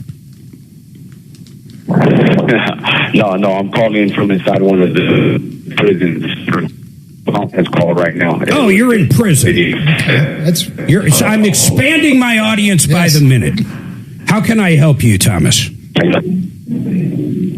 So I'm dealing with a lot of parties in here. So I'm honestly trying to figure out the best way to set up a podcast. Right now, on a different issue right now, Department of Corrections, corruption, and Thomas, I have got to establish a better connection. Axeman, whatever we got to figure out. I'm sure iHeart doesn't care if we take a collect call or whatever, but Right. I mean, the guy sounds like he's in a tin cup, talking on a tin cup. I don't know what else to do there. 303-713-8255. I love it. Dan McKenzie, only on this show do you get a call from someone in prison that I believe wants to start a podcast on the worst communication device I ever heard. So I don't even know where to go with that. Maybe we can help them out. That will be an interesting call if we can actually make communication. I thought like I was communicating with the people on the dark side of the moon there for a while. The dark I do side want to of ask, Canyon. while we have this kind of lull, by the way, if you've been ripped off or taken advantage of, truly, I want to hear from you right now. We'll get directly involved. If you listen first hour, you'll see exactly what I mean. But we were talking about must-have documents, and I was a little shocked you didn't say a basic will. You basically said power of attorney, which makes a lot of sense, Dan. Yeah. I mean, the thing is, like, the will, if you don't have a will, there is a state law that says where things will go. On average, it kind of says what a lot of people say they want, which is everything to my spouse, and if my spouse doesn't survive me, to my kids, which is the most common instruction we get. Well, let's go here. What? So you get the power of attorney, you have a will or a trust. Let's go right to there. Like, what is the difference in layman's terms between a will and a trust? A trust creates a thing that exists right now. It's like a company. Like an LLC. Yeah, it's pretty much like you're creating a little company, but it's for your personal stuff, right? You can create companies whenever you want. You put your personal stuff in there, it's going to be weird because companies are designed for like profit-making enterprises, right? Sure. Like my house is not a profit-making enterprise. So trusts fill in that gap. And it's like, okay, I create this trust, put my stuff in there. The trust owns that stuff, not me. And I run the trust. I'm the beneficiary of the trust. I can do everything I want with my stuff because I'm still in full control. The point of this setup is that I can just say, if I can't do this stuff anymore, who's going to step in and start running it? And they're in there immediately. They don't have to wait for a court to authorize anything because there is no probate. Yeah, I mean, like, so I always use Steve Jobs and Tim Cook as an example. Like, you know, Steve Jobs, he got sick, he passed away. Tim Cook had to start running Apple. Like, he didn't go to court and get authorization to run Apple. It's like it's ready to go. Took it out. Now Tim Cook is stepping down, right? And someone else is going to step in, and they're just going to, like, that day, they're going to be the ones making the decisions, directing the finances, doing all the stuff, and there's no court involvement because that's just Apple's private business. You create this trust, it is now your private business. We don't need a court. Do people, like, generally what happens? So my trust, virtually my kids run it if I die and Suzanne dies. Yeah. So basically they take over the trust. Do people generally liquidate that trust at that point? Or do people hang on to that trust and then just change like the trustees to affect them and their lives at that point? It depends on what the trust says. Usually there is a period of time where it's like, okay, we are doing a transition here. We are closing out bills, paying final, accounts, all that kind of stuff. So you do that. And then the trust is going to tell you, like, should we distribute it to these people? Should we keep it in trust? Like, the trustee has to follow those instructions, right? So they have no choice but to follow them for the most part. Yeah. I mean, there's going to be, it's like being an employee, like there's still decisions to make. So you want a good trustee who can make decisions without perfect instructions filling every gap. There's just no way to do that. So picking the right trustee is very, very important. But at the end of the day, they are an executor. You hear that term all the time with regard to wills. Well, an executor, a trustee is they are executing instructions. Now, let me ask you this about a trust. The biggest problem with the trust, I think most people will say, I know Tom said it, I know I have thought it, and I lived through it, is moving things into the trust. I know you guys do it two ways. People can either move their home or whatever into the trust, or you guys will go through the brain work of doing all that and move it into the trust, correct? Yeah. I mean, it depends on the asset, and sometimes, we can definitely do real estate. We can do personal property, weirdly. I mean, all the stuff in your house is actually pretty easy to assign to a trust. Now, let me ask you this. In my trust, at some point it says if I forgot to put something in the trust, it automatically moves to the trust if that's triggered. Mm-hmm. I mean, that's pretty common. Yep. Now, okay, silly question. Why move anything including real estate, cars, anything into the trust, if you have that one sentence in there saying anything I own on my demise, whatever triggers it, everything goes into the trust. Why even take time out to move real estate, bank accounts, 401ks, whatever we're talking about, whatever should be moved in there? Why? So the trust only controls the stuff that's titled to it, right? So, I can have a line in my trust saying, well, it controls this thing, this account I have at Schwab. I walk into Schwab and say, hey, this trust says this. They're like, well, we don't know. This account is not titled to the trust. It's titled to you. It's titled to your dad, right? So, and apparently he's deceased. So I gotcha. Go get a court to tell us that's the right thing to do. So that phrase is really just a catch-all for things. Yeah, it's to try and, because so many people set up trusts and then don't put anything in there. It is a real epidemic, actually. So it's crazy. Yeah. I think that's a real problem with trust, because when we set up the trust with you, that was a small part of it. Most of it, we spent months transferring, going to the city, county, and transferring, put the proper trust name on the document. So, Bo, you have a bunch of rentals. So I assume, how did you guys, and I'm sure because he's your client, you don't mind if I ask him this, but how did you handle the rentals that, say, you own with your sister or other people or however? Do they go into a trust? Like if you own a rental or any kind of income with somebody else, how does that work for a trust? Again, it depends on how it's owned. Like if a lot of rental properties are put into LLCs first, right? And then the LLC could be assigned to the trust. And so if you have, 50% ownership of an LLC, you can put your 50% in the trust, depending on what the operating agreement for the LLC says. So all this is very document driven. Back in my litigation days, when we'd get calls from new clients, I'd get very excited about a potential case, and then I'd go to the guy who was kind of the gatekeeper at the firm, and he'd be like, "Did you see the documents?" And they're like, "I got to get the documents." And we'd get the documents. They never said what the client said they said. They never did. Never. They always said what they thought, or what they remembered from 10 years ago, the contract they signed with their business partner. I was like, nope, that's not what it says, actually. So you got to look at the documents. It's crazy. Tom and I just went through something where we own a bunch of companies together, and the buyout, if one of us triggers that event, was not written very well, because we wrote it 10 years ago on some of these companies. So we had to go back and basically amend it. But it's kind of funny, because when you said about reading the document, I went back after he sent me suggestions on how we should go forward, and it was not how I remembered it. In fact, it was kind of crazy how we wrote it the first time. We weren't, usually when you're doing this stuff, you're not thinking of your demise. You're simply not. You're not thinking, okay, what am I really going to do? And that's not even with a spouse or a sibling. We're talking two partners. That must happen a lot with key man insurance and different buyouts if something happens. Do you deal with that all the time as well? Yeah. I mean, you got, when you're putting together a business, you got to discuss the breakup. There should be a break. I mean, it's very analogous to marriage. It's very analogous to marriage, right? So a prenup. But marriages are supposed to last forever.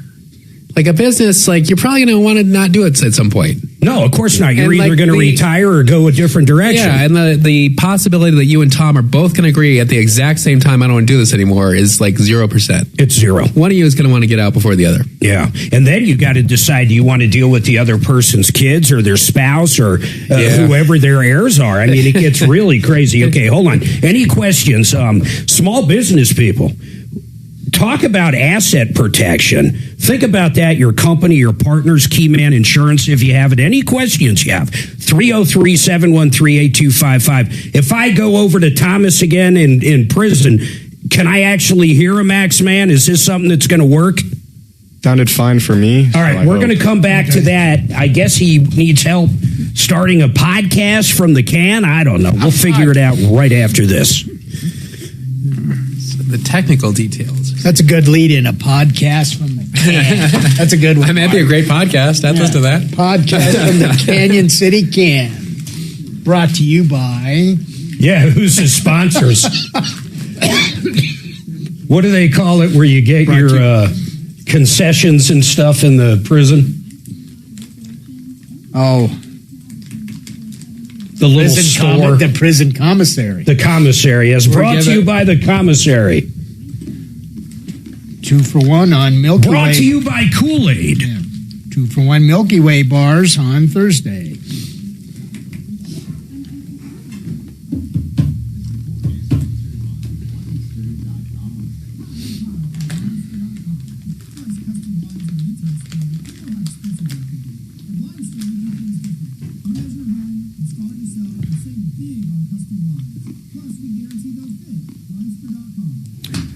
MyMoneyMovie.com. Tonight is the night. Here's the bottom line. It's a free movie event.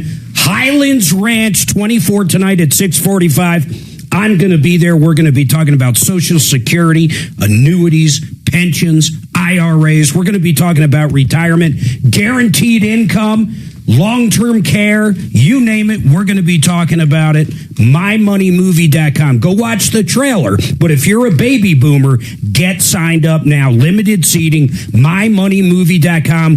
We're even buying the concessions. Free movie night tonight, MyMoneyMovie.com. I know, just fire it off. Yeah, I'll do Red Rocks at some point. Yeah, thank you. They're all mine. They're all mine. Major radio. But you still got to work it into the network timing, right? Yes. You know that? Okay. Yes. Do you sort of know what you're doing? All the time, brother. That movie event's tonight. Oh, so you got to beat it like a beat it like a dead horse. Right now, but Mark would love to take your call. Do you mind hanging on through the break? Beat it like a dead horse. Why don't you go to the movie channel? Somebody didn't like one day that I said beating like a 15-year-old boy's, and they said, "Hey, come on, you can't." Hey, when I was there, not there like now. When I was there then, oh, shut up. Also, Mark, did you bring the taser? No, but I am going to bring it. Actually, I do have one in my car. I'm in Suzanne's car. Is a taser. A taser or a stun gun? I do have a taser. So people on YouTube, we're gonna tase Axeman in the nuts. Wait, hang on. I didn't agree. 12:15. Wait. Good. Can I watch? Bo, you're gonna tase him. I don't want anything to do with it. It wasn't my idea. Bo would love it's to not tase my me. monkey. It's not my circus. Not my monkey. I don't know. He always brings in nice candy bars. This is Shannon's circus. Shannon's going to tase Axeman in the nuts. No. I thought you'd jump on that I'm opportunity. more of a. I'll tell you what, Shannon. It's crazy. As much as I want to kill everybody, I think there's a $100 gift card in it for you. $100 gift card. Golden Corral, baby. Oh, Golden Corral. You tase him in the nuts. Your meal could be free tonight. A $200 Golden Corral gift card. That is pretty enticing, but I certainly don't need the money. Hey, your car could be a taser. We were just talking about troubles with Just Teslas. put your tongue in the little charger. So you should put a couple of contacts, a couple of little diodes on the front bumper, and blammo. Blammo whammo. Also, Shannon, I'll introduce you to my ex-girlfriend who works at Golden Corral. You'd like her. Really? Oh. Cute, blonde, German. I'm going to put up a poll right now if I have time. Hold on. I'm putting up one now. I'm going to give you her name. You need to go in and ask for her. Okay. Right. Give those thumbs up to my man, Dan McKenzie. I'll give Mackenzie what's just one thumb and one thumb only. Okay, we're going to put up a poll. Let's all promise to follow the poll. Do we all agree the outcome of the poll will be what we do? Is law. The outcome of the poll is law. Do you agree? Me? Yes, you. What's the poll? Don't you worry about it. We'll figure it out, Adam. Don't you worry your pretty little head about it, man. Oh, God. Dan, you don't see any kind of legal issues with tasing somebody, right? With their consent? With their consent. Is it a real police taser? I give you verbal consent to tase me anywhere but my nuts. I think I'd rather be tased. I don't know. I don't think it really matters where you get tased. Maybe the foot. All right, so we're going to follow this no matter what. Should we tase Axeman after the show or during the show? That's a tough one. Well, during the show would be more interesting for our YouTubers. After, and we could do it live on YouTube no matter what. Yeah. It would be live. See, during I have a feeling there's some people at iHeart that might not want me doing that. But if we could talk Shannon into doing it, I wouldn't have to worry about that aspect of it. Understood, yeah, because there's, They wouldn't care if you did it. You're the only one that knows how to keep the place afloat. Yeah. Right. Well, Tepper's out of the If building. Shannon was gone, I'm pretty sure there'd be no football broadcast, and the Rockies might not have any games playing anymore. and I'm building pretty might sure I combust. didn't use my real name when I signed the handbook. Jeez. All right, 303-713-8255, 303 Martino. Any questions for our legal expert? Actually, Sherry's got one. Let me go to Sherry real quick since I have Dan here. And Thomas, hold on. I do want to understand this starting a podcast in prison. You definitely piqued my curiosity. Sherry, what is your question? Hi, Mark. My mom's 94 in assisted living in Colorado, and I'm out here in Spokane. And she has a trust, and in the trust there is an estate plan naming me as her financial power of attorney. So I went to the bank. She can hardly speak anymore. She's in hospice care. And I went to the bank, and they took the estate plan, sent it to the legal department, and the legal department came back, and Wells Fargo said I cannot be her power of attorney or have access to her accounts. Why would that be? Well, what they say is that the her 3 bank accounts that she has with Wells Fargo, they're just made out in my mother's name, trust. So it says trust on there too. And the general power of attorney just is for my mother's name. I never thought of that. Mentioned trust. So now my mom, who can no longer pay her bills, I can't. I mean, I have worked around it. I just call in and pay her bills over the phone, but I can't do anything beyond that. Dan? I mean, this might actually be good news, Sherry, because I suspect that you are also the successor trustee in the trust. That usually is how it is, right? So these accounts are held by the trust. I am not. Ooh, who is? Yeah, the trustee is a bank called Comerica. Okay. Have you contacted them? Why would that be? I don't even understand that, Dan. I mean, people do use professional trustees sometimes as their successor trustee, just because, it's a job. The bank has the resources to do this job. They're insured, they're bonded, they'll handle stuff. Like, we frequently have clients select professional trustees. Okay. Have you contacted Comerica?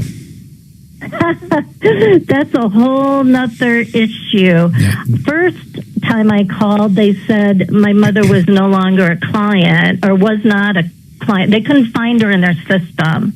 The guy who was in charge of her account at Comerica went on to another job somewhere else. And so all I want to know is who the heck has my mom's account? The lawyer has written them an email. I called them a second time, and they did find my mom's name in their system. But beyond that, nobody's contacting me back. So that's a whole nother issue. I mean, a problem is that they do have to accept the job, even if they've been appointed. You can't just appoint someone and force them to be your trustee. So the bank, we're hearing that a lot of banks are saying, look, we want $10 million in a trust before we're going to be the trustee because the liability is huge. We don't have time to, screw around with trusts that have a couple $100,000. How much is in that trust? This is the thing. My mom, being 94, she's old school. She never discussed money. So she could have $500 in there. She could have $5 million in there. I have no idea. Are there any instructions in the trust about how to appoint a trustee if that position is vacant? Can her mom change her to the trustee if she wanted to? Sounds like she doesn't have capacity. Yes, she doesn't really have the capacity to do that anymore. I mean, we shouldn't blow right past that. Just because she's has difficulty communicating does not mean she lacks capacity. Does she know who you are? Does she know who her kids are? Does she know what she owns? Oh, for sure. She's all that. She just has problems seeing and writing, and I don't think she's going to last a couple more months. She's pretty bad. Well, how does that work, Dan? I'm curious on that. If they wanted to switch, and she wants to switch, forget about what the kids want. Yeah. If she wants to switch, how do you actually go about that? Is that an attorney showing up in the home, the old folks' home, or wherever she's at, the care center, along with somebody? How does that look in reality? I mean, probably, but the reality is, like, if it's a revocable trust, which it probably is, the mom can amend it if she knows what she's doing. She knows what she's signing. She knows who her kids are. She knows what her property is. How do you determine that? That's what I'm saying. Does does a doctor have to be there? How does that work? I mean, I guess the first question is, who's going to challenge it? I mean, somebody would have to say, look, that was inappropriate. Yeah, okay. Would anybody challenge it? Do you have siblings, or do you think the bank within itself would challenge it? I mean, it sounds like the bank doesn't want it anyway, so I can't imagine that they would. But again, this gets back to our previous discussion. Like, we got to see that trust document, because it might have all kinds of instructions in there about, like, okay, here's how we replace this trustee and who has the authority to do it. Yeah, that's right. What does incapacity mean? We usually define that in the trust and say, here's who gets to decide. So these might be questions that are answered in the How is that generally written? We usually say, like, family members, like you have 2 kids.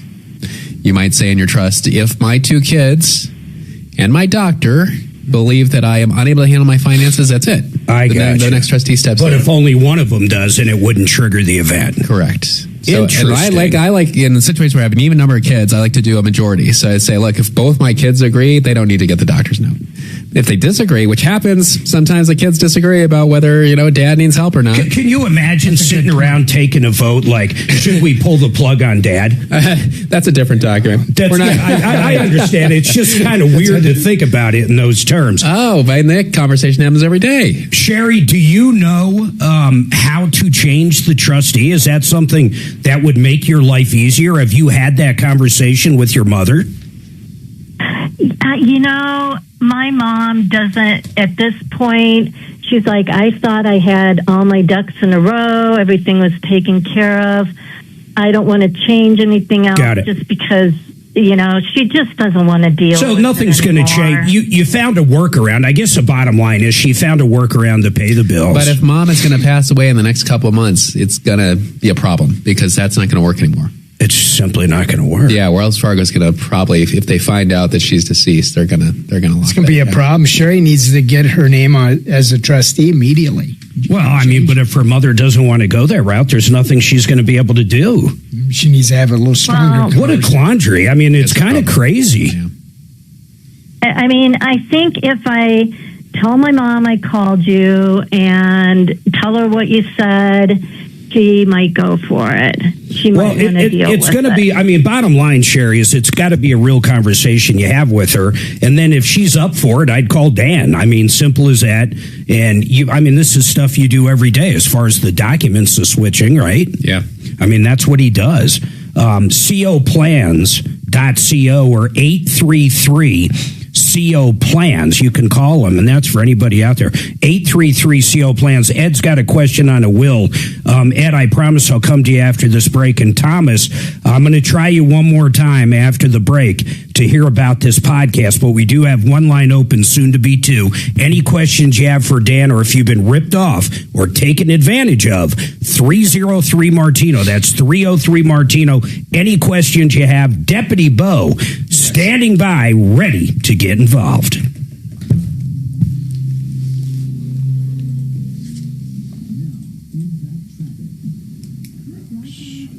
Yeah, Dan, the bank would probably love to get out of being a trustee. Yeah. She just needs to have a serious conversation.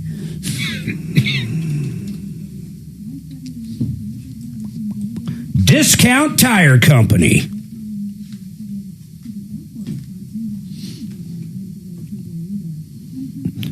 I would have figured it out.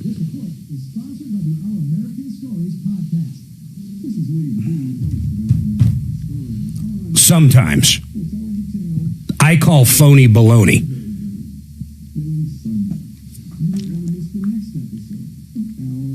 So say it to Shepherd. All right, Discount Bath. They just left our house about a month ago. Most beautiful hallway bathroom. Here's what I love about these guys. They spend all the time with Suzanne deciding what she wanted, what kind of sink, what brand of sink, what colors the paint are, what kind of flooring, what kind of fixtures in the bathroom, lights, camera, action. They do it all. You're going to love these guys. My favorite part's easy to guess. A discount price. You get the best service, the best materials, all at a discount price, and you get the best people as well. You're going to love Chris and the gang. Go to discountbath.com. That's discountbath.com. Red Rocks Roof and Solar is now Alliance Solar. Let me tell you something about them. If you ever got a commercial project, you can still get grants and tax credits, but you got to get it going now. You got to reach out to Brooke and talk about the project, because all that stuff's going away. If you don't get to call in the next month, they're not going to be able to finish the job and get the tax credits and get all the grant money for you. We have listeners that 100% of commercial systems were paid for through grants and tax credits. 100%. That's a free system. Maybe you own a triplex, or maybe you own anything like that. You want to call Brooke, and call her now. Go to redrocksrs.com. redrocksrs.com.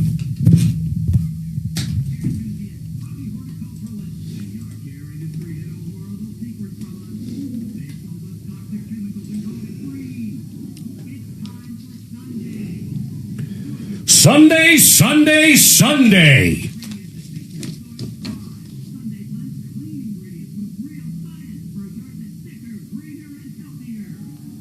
I think that visit couldn't have went better. I'll tell you, I listened to the president talk about them talking about the president. It was really good. You can't stand the Royals. It was really good. Do you hate the Royals, Mark? I'm not into the Royals. I know nothing about them. I think they're just desperately adorable, and the visit was fantastic. Charles is funny as hell. Charles is very funny. Celebrating your 250th, or what we call back home, just last week. Yeah, a very small amount of time. It is funny thinking when we were in Italy and you're seeing stuff like that was built in the 1100s. Yeah, I know. Like the Roman Colosseum and stuff. It's just that's BC. Yeah. We have no sense of time over here. Everything's like brand new. Billy Connolly, you remember the Scottish comedian? Yeah. He had a great line about being from a town called Newbridge. The town I'm from is called Newbridge because they built a new bridge to replace the old bridge in 1190.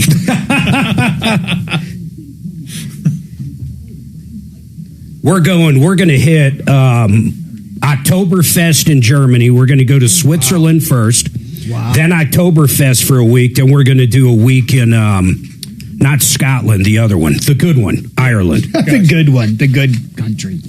You better have Rubio on speed dial. You're going to cause trouble. Oh, man. I have never been kicked out of a country. I have been kicked out of all kinds of places, yes, but never another country. They threatened to fly me off a cruise ship one time. True story. Did you get drunk? I am not even going there. It had nothing to do with assaulting a dealer. Yeah, threatened to throw the steward overboard because you tipped them too much. It had nothing to do with the roulette wheel and $100. That's right. You're hoping to say that on the air? You ever been to Switzerland? No, in fact, the only reason we're doing that is Suzanne. I guess you can take a train from Switzerland to Germany, and it's not that long of a deal. It's beautiful. That'd be a beautiful train ride. I'll open up a Swiss bank account just for the hell of it. Just to say you have one. My name will be like 724KAL4728 Hut Hut. I'm not ready to leave again. Give me a minute. I can leave. No, okay, just for a minute.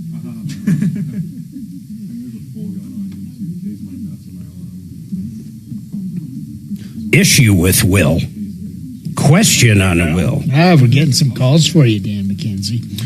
You would say a will's just like a trust. You just start from scratch. Trying to modify one would be a little crazy, right? Typically cost you more. Would kill me. Starting from scratch? Yeah. Yeah. No. I'm saying if you have a will that's 20 years old and you've been divorced and remarried, why would you even start? Yeah. Yeah. It would take you longer to look at the old one. Yeah. Wouldn't bother. I'm pretty sure they sell equipment that does that.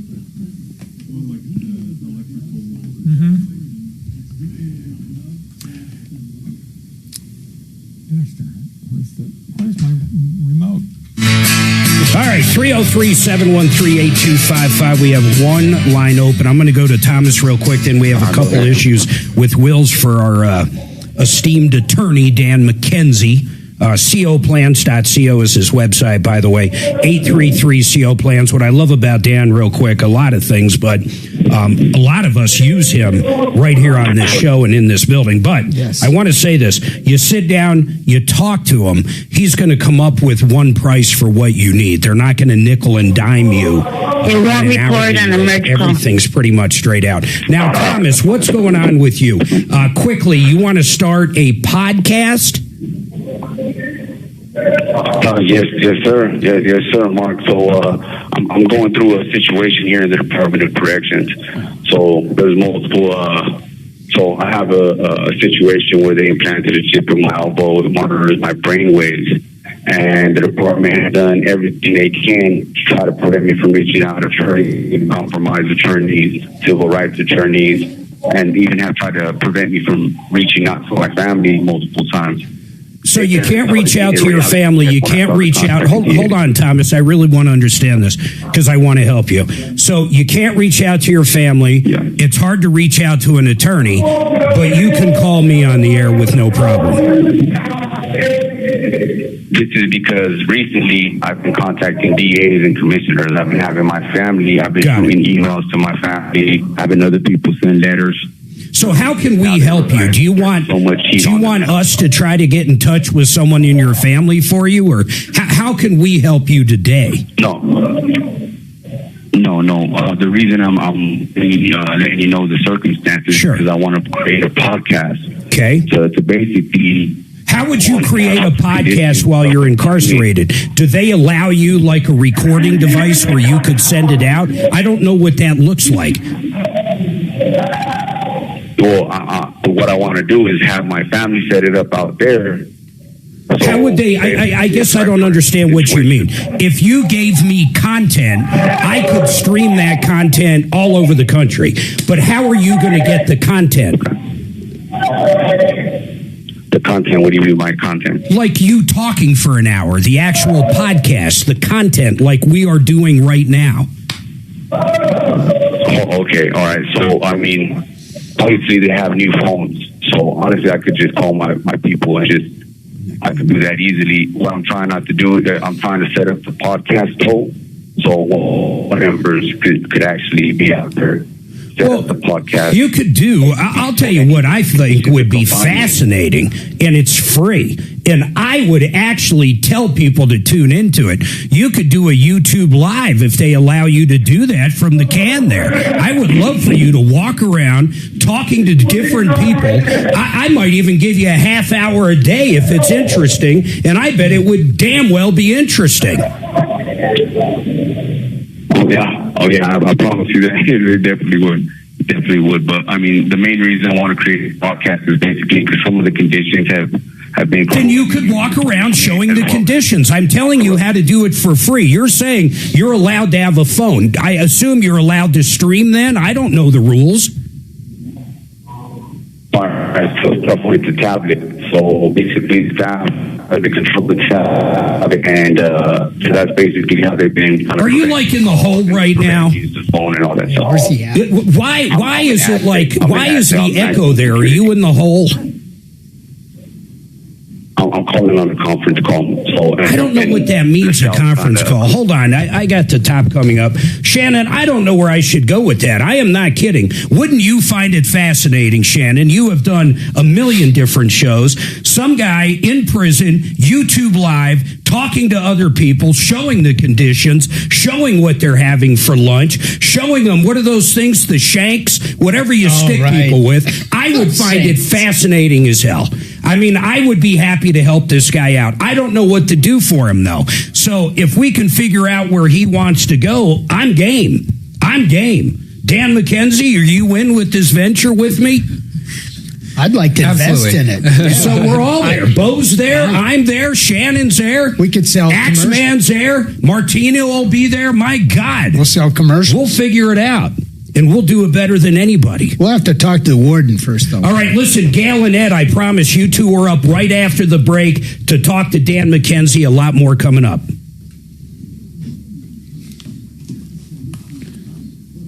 A shank. What did I call it? Is that what it's called? A shank? Yeah, you must know what it is. It's a shank. It's like a toothbrush shaped into a knife or a stick. Ice pick.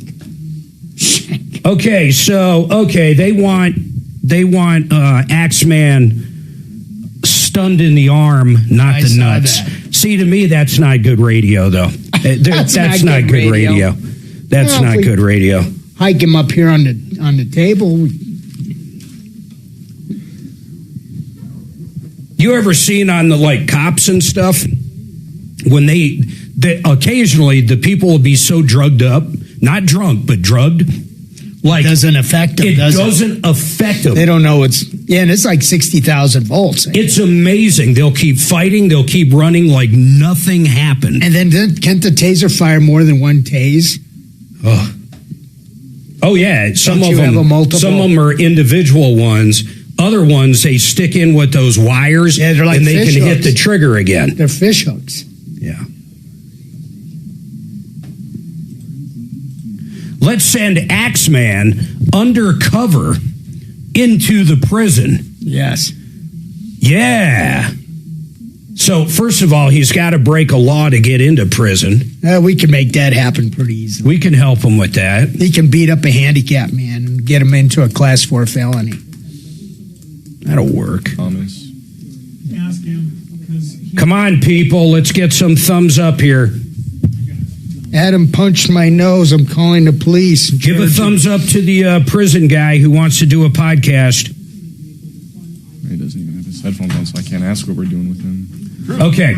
My package was delivered from Costco. Yay. I got 3 pairs of jeans in there. Oh, good. I got a pair of Eddie Bauer jeans, a pair of Guess jeans, and a pair of Izod jeans, all from Sam's Club, ranging between $15 and $22 a pair. And I've got a T-shirt in there as well. Need to stock up because Suzanne's not around to do your laundry. That's pretty much it. Actually, that's the only time I order. We got a new washer and dryer I don't know, 6 months ago. Yeah. I haven't used it one time. Really? She does it on her app. I don't even have the app. I don't even know how it works. She does it on the app. The's got to be push the button. Yeah, I know. I'm who has an app for oven. if you could actually tell it to move the clothes from the washer to the dryer in the app, that would be impressive. That would be impressive. Tom's new washer and dryer actually does both. Really? Huh. It washes then dries. In the same chamber? In the same chamber. Huh. God, I never heard of that.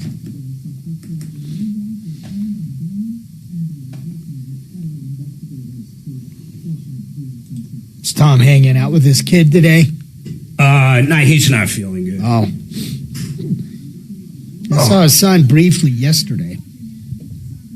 Oh, Vonnie? Yeah. He was in town? Is it spring break? Does that make sense? Yeah, he came into home, I think, he was in the studio for 30 seconds.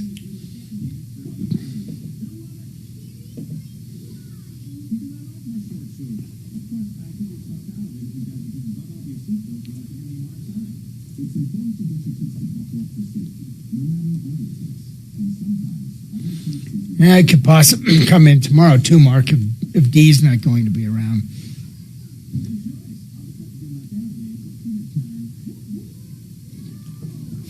I love this prison podcast idea. Might surpass the Troubleshooter Show.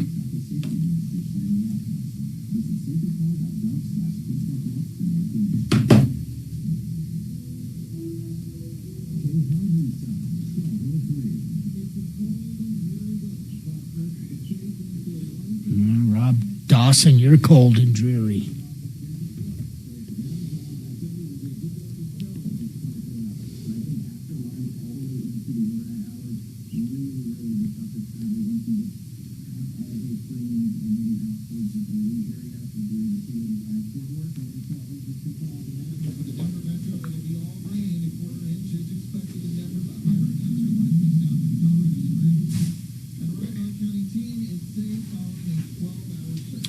Wow, it got close. 57% arm, 43% nuts. Oh, that'd be overwhelmingly your arm. No, I guess people hate the new call screener. Rum and Coke. Tall with a lime. Hey, if I get tased in the nuts and die, you guys got to find another caller. Oh, goddamn. We're not tasing your ass. You're too valuable. Bo, we'll get you on the phone. Back here and do the call screen. Yeah, Bo, you'll be the call screener. I'd be somebody one finger punching in there. I think you wanted me to do the screener and do deputy work. I'd be overwhelmed. Thank you for calling the Troubleshooter Show. Can I get a first We've been name? gone for just a few months. Marty, he was a big one-finger typer. One finger. Bang, bang, bang, bang, bang, bang, like a machine gun. Okay. I'm sorry, who's this? I'm Ernie? Okay, Ernie? Okay. Good old Ernie's back. No, it's still really hard to hear you. Yeah, I understand if you just only learn to type with your thumbs, If you want to try that, yeah.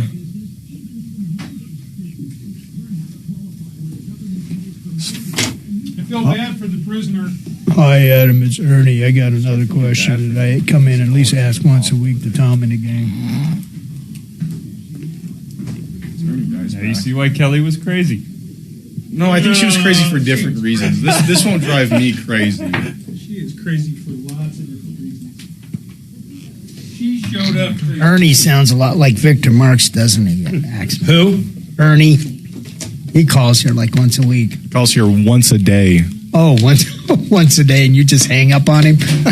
No, he calls from his really bad phone, and then he realizes he's got to call from I had to go to his house on a case years ago. It's actually a landline.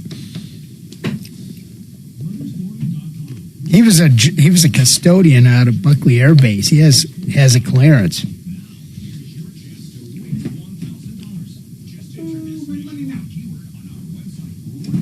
You win money a long time. I don't even know what he needs. What does he need? He got everything Tom gave him. Why could he possibly call that? I'll bring him on. Oh, that's my like job. I Ernie. gotta bring him. In 7 congressional districts, will that affect Colorado's CD8? Join me at 4. Yeah. Ripped off, bad news. You need advice so you don't have to lose. We'll come running just as fast as we can. Troubleshooter's gonna help the common man. This is the Troubleshooter Show. Now, Tom Martino. Welcome, my friends, to the only show of its kind. We're here to solve problems, answer questions, take complaints, make your life a little bit better. I love doing this show. I love when people have questions. Like today, for example, we have an esteemed attorney in, Dan McKenzie. He does everything estate planning, asset protection, wills, probate, you name it, anything to do with estate planning. And I love when people can get free advice just by calling. 303-MARTINO, the number's that simple, 303-MARTINO. Any questions you have for Dan? Then, of course, if you've been ripped off by an automotive shop or a bad car deal or a contractor, we get directly involved and we get results. Sometimes you're wrong, and we'll tell you you're wrong. But if you need help or have a question, we have a list of people at referrallist.com, all different kinds of attorneys and contractors and just great people. 303-MARTINO. You can always email us also at help, H-E-L-P, at troubleshooter.com. By the way, this hour brought to you by One Clear Choice Doors. You know, they've got a place in Castle Rock right off Founders. They have different places to look at all their beautiful garage doors, up and down the Front Range, one of the largest garage door repair people and new sales around with showrooms. You got to check them out. OneClearChoiceDoors.com. I've personally gotten a few things from them over the years, including new openers that are, of course, are belt-driven and super quiet.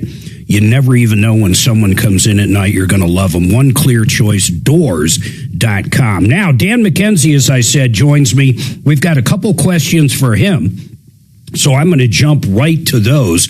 Let me see who's holding first. Ed, and then Gail, you'll be after this. Ed, what's going on? What question do you have for Dan McKenzie?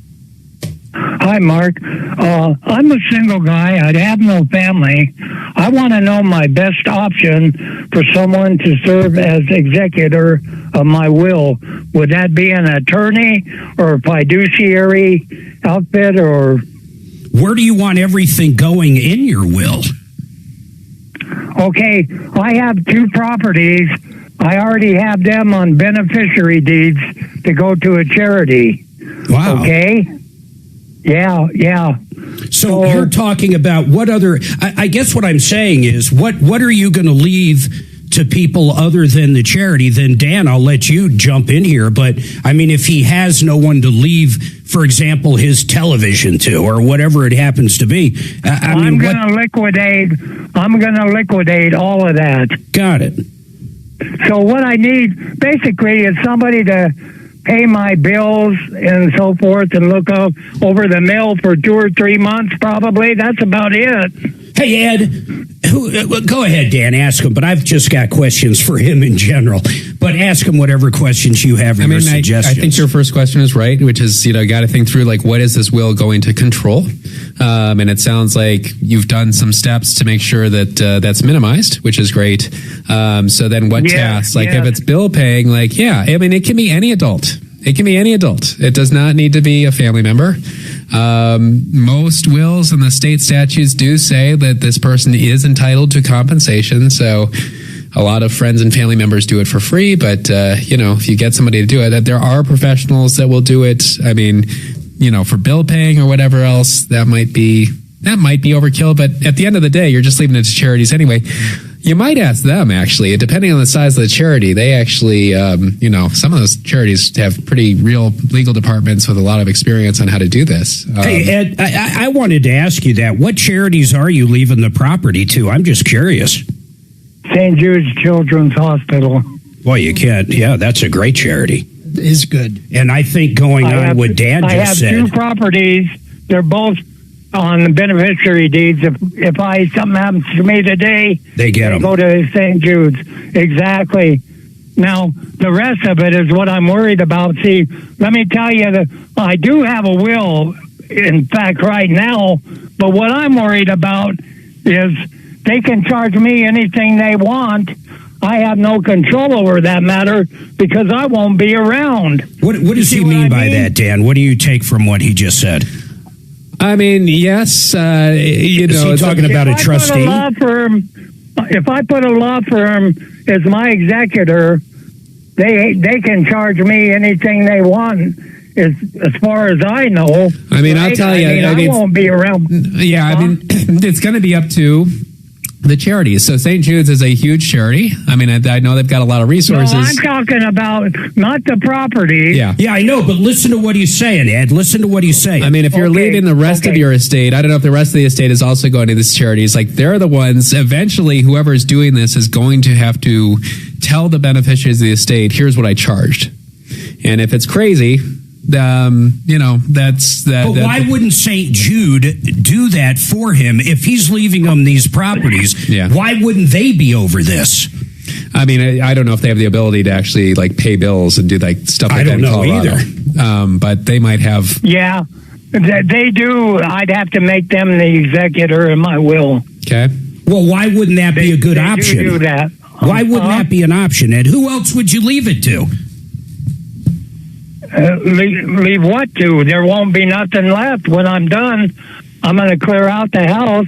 Okay. And what's left is just my common bills. Okay. And my burial. Yeah. Huh? Yeah, I get you.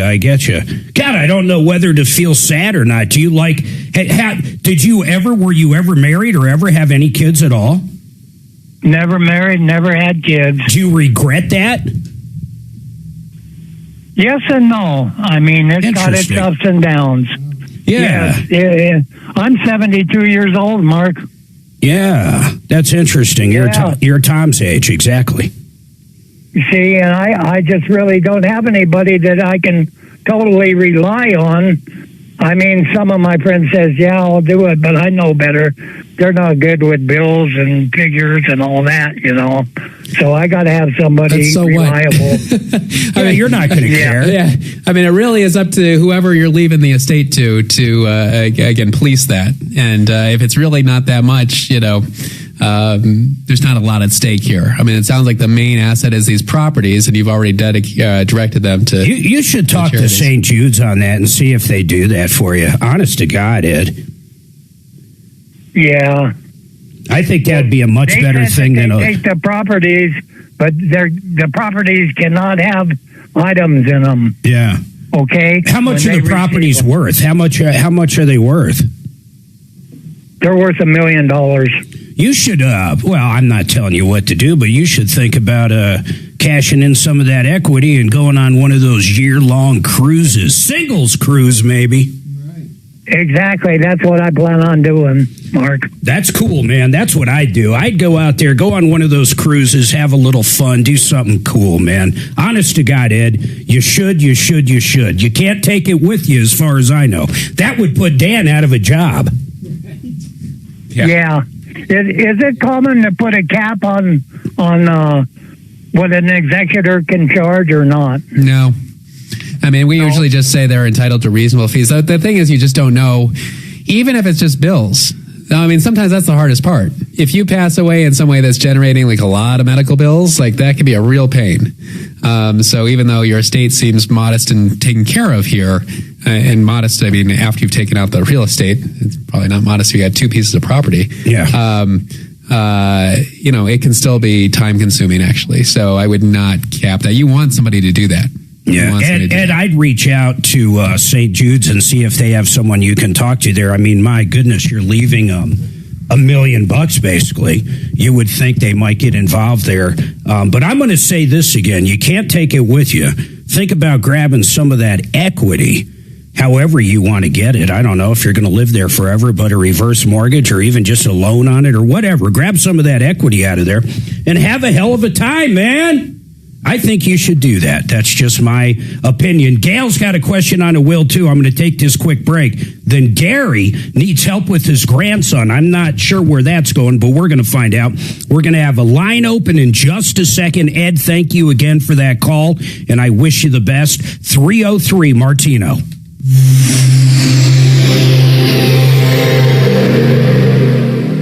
I'm Corey Rose, anchor at 9 News and proud mama who enjoys taking my kids mountain biking at Winter Park. I love preparing you for the day ahead with the latest headlines. Whether it's tackling safety in our kids' schools or covering breaking news, from Aurora to Lakewood and everywhere in between, we've got you covered. Because when news moves fast, you need a team that moves with you. Make the move to Colorado's #1 streaming newscast. Make the move to 9 News Mornings. Live starting at 4:30 anywhere you watch. CMG, let me tell you why I love John Clace. If you need a home loan, I promise you, I have personally used John numerous times. My son used John for his first house in Nebraska. John loans out in every single state. They are the bank. CMG Financial is one of the largest lenders in the country. They loan out over $2 billion every month. They have a 30-year line of credit that is absolutely great for people with small businesses. You can pay up, pay down on that line of credit for 30 years that they can't take away. They do reverse mortgages for lower fees and better interest rates than the competition because they're a direct lender. There's no middleman. Please call John. Call him right now. Any loan you need, please, I promise you're going to love dealing with John Clace. Here's the deal. Go to partnerinlending.com. That's partnerinlending.com. That's all of John's information. You can call him, email him, partnerinlending.com. Fix It 24/7. Hannah was on yesterday with me. What a great company. George Donaldson runs such a tight ship over there. These guys aren't strong arm tactics. In fact, right now for $39, you can get your furnace cleaned or your AC. Think about that. One or the other, $39, or both of them for $78. Think about that. They come out, they tear it apart, they clean it, they get all the dirt out of it. Think of that AC that all year's been sitting outside picking up all kinds of dirt, debris, leaves, grime, all that stuff. They're going to come out, tear it apart, clean it, spend an hour and a half, 2 hours, slap a no breakdown guarantee on it, and that's all there is to it. That is to introduce Fix It 24/7 to you. So in the future, if you ever need anything done, plumbing, electric, anything, you know who to call. You're going to love this company. Go to fixmyhome.com, fixmyhome.com. Man, I am happy to tell you about the only realtor that made the cut for Team.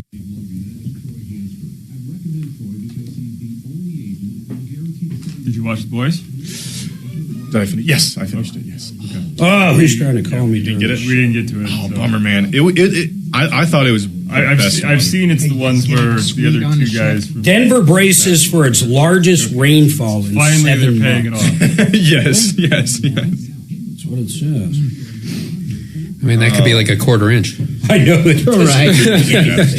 It truly means very little. Okay. It's. I won't say. It's better than Homelander getting trapped in the radiation booth. I mean, nothing really came of that. It doesn't happen. It's like asshole. It's more funny type episode, Okay. but it does have its serious moments. Okay. But I thought Crazy stock day. Walmart was off to the races. I don't know. I really enjoyed it. It was so funny. Chevron's doing great, but that's just my wife absolutely loves it. It was from the other series, the Diabolical or Gen V. Gen V. Okay. Knock knock. Who's there? Fuck your face. Did you cruise a train She ride? says that so often. Yeah, so we fly into I think Fairbanks. it did the same thing. That's that was funny. We spend 4 days ultimately at Princess Lodge. Oh, you're going to the lodge. That's perfect because all the money. They're finally starting to build on all. So we'll be at that lodge. They don't rip it off at the gift shops and seeing how the story's playing out. And with Princess Lodge, they take care of your luggage. Yep. So we land, they transport us there. Then at some point we take a steamroller, steam engine ship somewhere. And then we also take the train down to, I guess, to the port. I don't miss that. Is a fantastic train ride. You're going to love it. Then 7 days in all these glaciers, and we end up in Vancouver.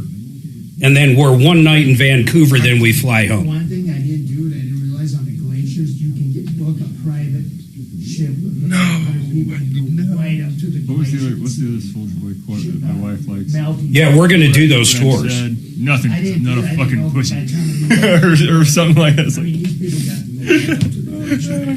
like, we'll book a few of those. In fact, Suzanne's been looking. He says like 5 things in there. We even got. What kind of room do you get? We actually got suites. I took my kids, so we got the balcony. Yeah, the balcony. Yeah, I'm excited. We got one step up from there. Yes, I'm excited for that. Like the origin or whatever. Just my parents and us. So it's kind of the big trip. My mom turned 80 this year. They've been wanting to do it I'm forever. super excited for that. I hope it's good, not like bad. That's what we got. Gen V had to get canceled. They'll bring you whatever drink. I never watched. And then we can do I only saw season the shows they give you up front, and then you had to buy that though. That was something extra you bought. It's like $600 or $700. You're dealing with. It's like $1,400 Dealing with now. characters you don't know in a world that's already. No, per person. You have to learn to love Per- those characters per couple. But I mean, I suppose. Yeah, so that would be the same. Boys. Yeah, it includes booze and it includes the elevated dining. And it made a drastic shift later on. But you loved it, huh? No, you're right. You do have to get adapted. Right. So it takes time to get your footing and everything, and only 8-episode seasons. It's very difficult. Putting spending on it if you don't. That's what it says in all. There's no reason for them to go in. I had heard. Yeah, we get all that. It says, Take this. Maybe it's just the company. and then gratuities included, which is good. Trying to move on in Our last cruise was over 20 years ago, and I swore I'd never do one. But our kids were little, and it was like a rodeo. It was a carnival. You couldn't give me a free ticket on a carnival ship. For details. This hour from the Trajan Wealth K-House Studios. Trajan Wealth, your trusted local fiduciary advisors. TrajanWealth.com. All right, 303-713-8255. Couple lines open. Any questions you have, ripped off, taken advantage of, we got Dan McKenzie with us, attorney at law. By the way, I want everybody to know, Paul the Waterman, waterpros.net. These guys are absolutely wonderful. Here's what I love about Paul. He sells the best water systems, water softeners, purification systems, point of view systems at the kitchen sink, whole home systems for half, if not more, less than the competition. We bought one of his softeners probably 3 years ago. It's in perfect shape, almost zero maintenance. It's just great products and great people. Waterpros.net. Save money. Get that water handled. Waterpros.net. Now, I'm going to hop right over and we're going to take another question on a will from Gail. Hey, Gail, what is your question? By the way, 303 Martino. We got a couple lines open. Go ahead, Gail.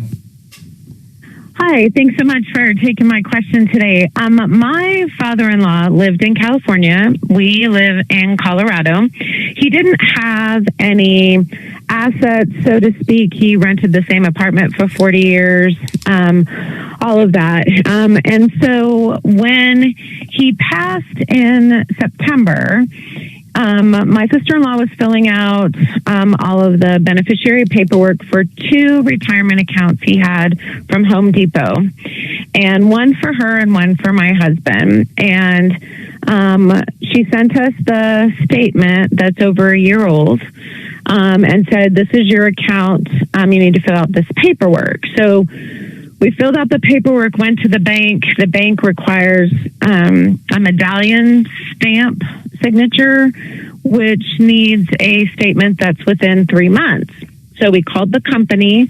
We asked them, CompuShare, can you please tell us, how can we get a statement? And they said, well, it has to be mailed to his address, which is a P.O. box that's closed. So I'm kind of caught in this loop. The post office won't change his address. He had no will. The power of attorney that his sister had expired upon his death. And so what do we do now? Hey, Gail, I've got a question that I'm going to let, of course, our expert Dan come in. But you said one thing I didn't quite understand. You said that after he passed, you guys were filling out the beneficiary information. You didn't mean that, right? Well, right before, as he was passing, the week before he died, my sister-in-law, he finally opened up about his finances. And then where does the bank, where does the bank come into play here? I don't understand it. If the beneficiary is you or your husband or whomever it is, where does the bank come in, Dan? What does the bank have to do with it? I don't get it. Well, if there's an account that doesn't have a beneficiary on it, right? Is that what you're trying to get? This account does not. Well, so when we called CompuShare, they said the beneficiary isn't listed, but we can transfer the stock with this special paperwork. So they sent us the paperwork that requires a medallion signature. And you mean just simply a notary, right? No. What's it? Okay, what is that? It's, the medallion signatures, I think, I don't really actually know all the details, but it is a much higher, they cost a couple $100 to get.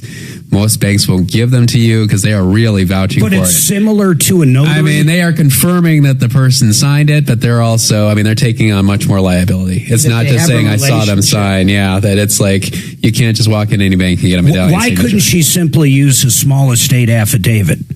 I don't know what's at stake here. It's in California. I don't know what their small right. estate. So the a small estate affidavit, my understanding is we would have to do that in California. So we would have to make a trip out there for a day to get a signature there. It has to be notarized there, but we're in Colorado. So I didn't know if there were any other options for us. How much is in this pension or this retirement account? And by the way, was it a pension or a 401k? What was it? It's like Home Depot shares. Okay. And so it's about $35,000. Got it. So it's not a lot of money, but that's a lot. That's a lot of money. It would be great to, sure, be able to take care of some things. So Dan, what do you suggest they do now? They're here in Colorado. Is this a flight out to California? This medallion thing? I mean, what do you think? I mean, here? the medallion thing is always a problem. They're really hard to get. I understand this loop that you're caught in with this PO box that's been closed. I kind of hate to. It's like, what are you going to do other than they get to call the shots because they've got the shares under their custody, right? So, I'm surprised that you can't have it notarized in Colorado. I mean, if a small state affidavit is an option, I guess that's the rule. But again, we're talking about California here, so whatever. I guess you're being told. Well, does it have to be? Do I have to go to California to do the small state affidavit because that's where he lived, or can I do it here and just have it notarized here? Does the bank have branches here? I mean, CompuServe. You're talking about CompuServe. They're headquartered here. They don't have branches. They're just a. I don't know, like a trustee almost. I mean, they have when people have shares that they used to hold, the stock certificates in. CompuShare kind of keeps track of some of that stuff. So, I mean, have you not tried to just fill out the small state affidavit and have it notarized here and submit it and see what happens? No, I can attempt to do that. It's cheap. I would not. Yeah, it should be easy to do. I would not assume it needs to be notarized in California. Okay. Or medallioned. Yeah, the medallion thing is. Well, I've never heard of that before. It's required for the actual paperwork that CompuServe has because it's over $10,000. How come you guys weren't set up as a beneficiary? I guess I missed that because I thought his sister did it. Yeah, I asked his sister. I said, "Hey, when I called, CompuServe says they don't have anything in there." She says, "Well, I filled out the paperwork and I sent it to them." So I did ask her for a copy so that I can just present that to them and say, "Hey, this was mailed into you on this date."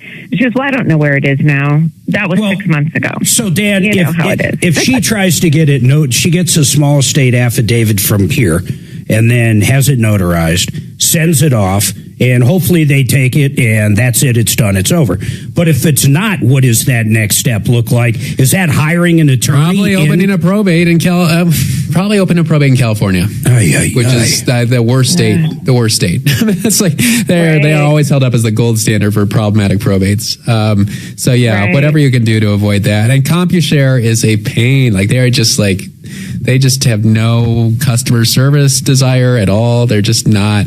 I mean, my experience with them is it's not like good. This. It's like this. I mean, just nobody can answer questions. Probably 7 different phone calls and different people telling me different things, and then you just got to follow whatever they're requesting, or you're going to get nowhere with them. I mean, the only other way is to get a court involved, and that would probably be opening a probate case, right? So, Well, Gail, let us know. Than it's worth. Yeah. Well, no, I mean $35,000. Although, I mean, opening probate in a different state, especially California, the way you're making it sound, I mean, that could be quite costly. Yeah. I mean, who knows? Did you say it's a sister? Who's in California? Is it somebody out there in California dealing with stuff? His sister is out there. She's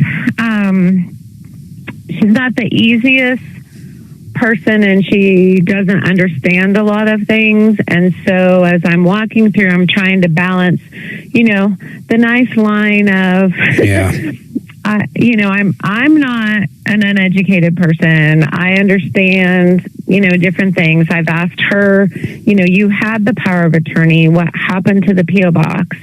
Well, I closed it when Dad died. Well, so all of the statements are being returned. The bank, when I brought them the statement I had that was a year old, I said, they said they needed to verify the actual amount. And I said, well, I can call. I have the number and I can put in his account number and it'll tell you exactly what it's worth. Yeah. But they wouldn't. So she's no help is what you're saying. No. Is she like a valley girl? Like, hey. No, she's not all there. Okay, fair enough. Hey, I got one of those in our family too. So Gail, try that and please let us know. And I'll give you Dan's number too if that doesn't work. Maybe he can at least reference or give you an idea of who to use in California. I'm sure you know people all over the country from different things, Dan. But 833 CO Plans is his number. But try that small state affidavit. And real quick, what that does, with the exception of property in Colorado, isn't it under 75,000, Dan? It's up to 88,000. Yeah. So if someone has a bank account in their name, you can basically fill that information out, give it to the bank, and long as you're, doing the proper thing, you would end up getting the money. You are affirming under oath that you're going to do the proper thing. So, exactly. Yeah. A small estate affidavit, but it doesn't work with property. And what blows me away, you said 88,000, so a bank account with 80,000, you can do it. You can attest to you're going to do the right thing, but a piece of blank land in the middle of West Creek on the side of a hill worth $83, you can't do it with. Correct. Which is just crazy. I mean, the problem is like when people screw up real estate transfers, it's like it's in the record. It's hard to undo. Like if I distribute cash to the wrong people, like we could undo that. Yeah, I got you. It's not a piece of property. Screwing up land can have consequences for decades. But even a car you can do the affidavit with. Yeah. DMV has its own form. Yep. All right, folks, 303-713-8255. Gary, you're going to be up next with your grandson. Anybody's got any questions for Dan McKenzie, or there's a bad landlord in your life you need help with, or a bad contractor, or a bad anything, or maybe you just want to warn people about some scumbag, this is a show for you. 303 Martino.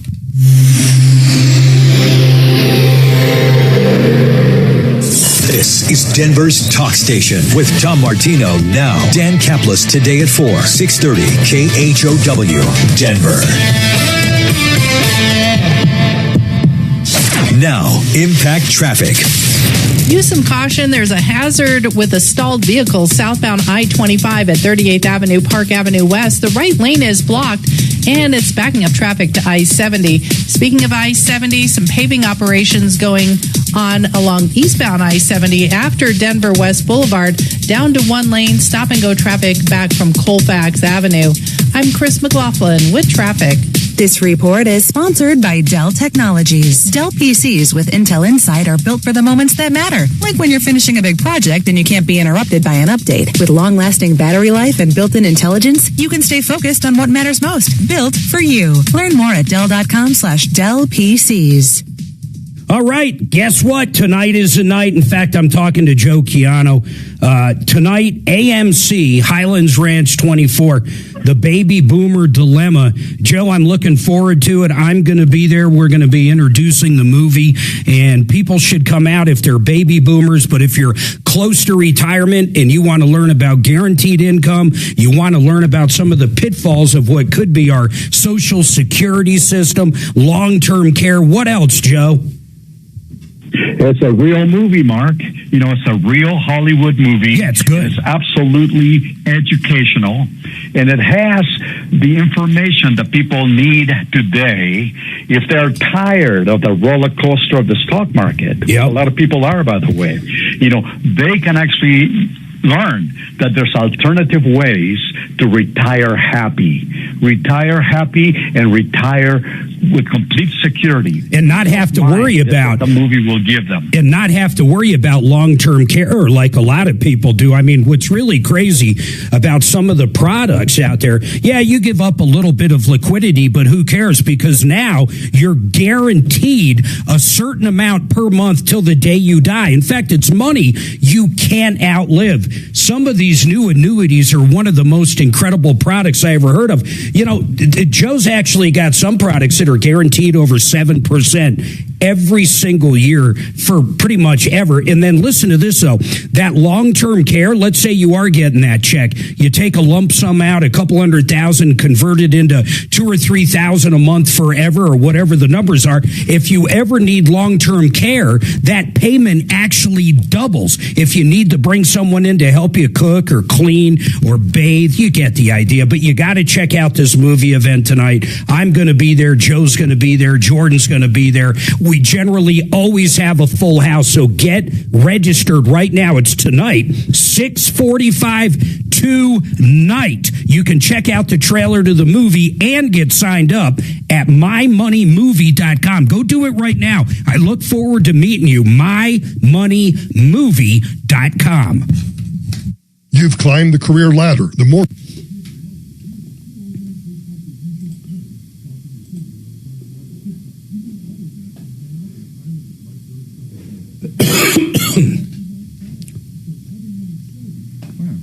Who's on 2X, man? The person you just. Oh no, I just put him on hold. Sorry. I just got back. Oh, where'd you go? Bathroom. No, well, not on my time, brother. Yeah, he went to go Kelly. He pulled a Kelly? Yeah. Yeah, I was taking shooters in the bathroom. Thank you for calling the Troubleshooter Show. Sorry for the wait. Can I get a first name?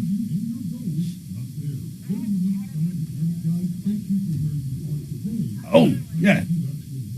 Hey, I was going to comment on YouTube when I got back from the bathroom that there's open lines. So, we have one person, but I'm hearing like all the stuff that they're talking about in there. Are you picking that up? Yeah, when you don't want to hear it, you hit PGM. Okay. Yeah, if you're not switching during the show, it's insanity. Yeah, because you're hearing them. Yep. Yeah, they can be telling knock joke. Yes. Okay, what's the issue? So I forgot. I'm sorry. Okay, perfect. Alrighty, awesome. I'll put you on that hold. Hang tight. Knock joke.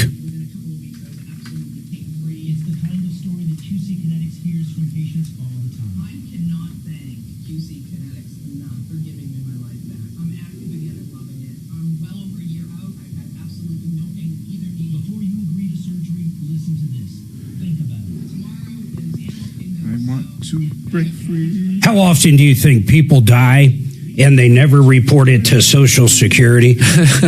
I mean, does that happen? The funeral home does it, right? So, yeah. I mean, usually people find out, the family finds out, like, oh, it was reported already.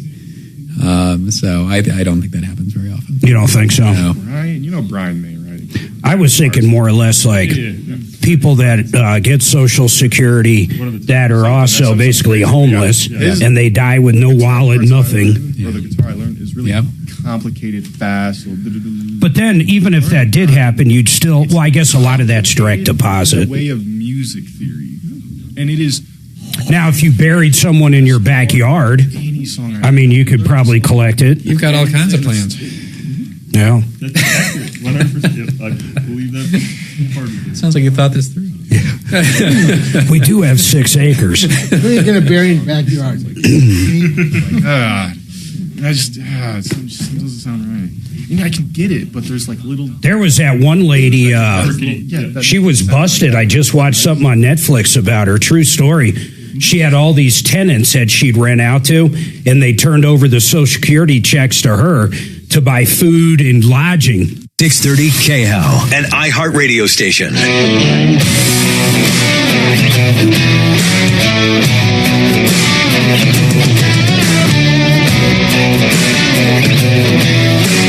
All right, 303-713-8255. 303 Martino, you've been ripped off or taken advantage of. Sherry, you'll be up right after Gary. Gary, what's going on with you? Well, I'm a grandson in Fort Logan mental hospital, and he got assaulted twice by staff there. And they had told him if he said anything, he had to stay there longer. So he finally broke down and told me yesterday. And his case manager is aware of one of the assaults, but not the other one. So my question is, what do I do and who do I need to call? What kind of assault are we? What did he say happened? How did they assault him? Was he in the middle of an episode and they used too much force, or what happened? No, they were talking about music.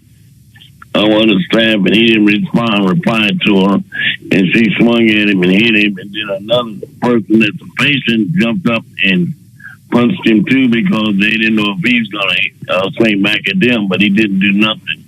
Did you talk to anybody at the facility? And by the way, what kind of facility is this, and why is he in there, Gary? Is this a criminal facility, or what is it? It's a mental health facility. He's off his medication about 6 months ago, and they put him there to get him back on his medication. What does he suffer from? Schizophrenic. Okay, so he was off his meds. He ends up in there. Now, when he ended up in there, was it because of an incident? Did a family member get involved, or was there a criminal incident, a fight, or something? Well, it was an incident where he used to live. He had broke fire extinguisher, and broke his door because he couldn't get in his place. Okay, I get it. So, and basically, he got put in there, and now he's having trouble with the staff. Is he back on his meds since he's been in there?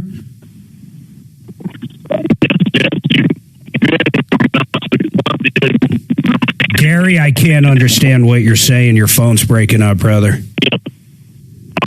You know the drill. I don't know what to do there, Axeman. If you can get him back up, I'll take him. Hey, Sherry, what's going on with you?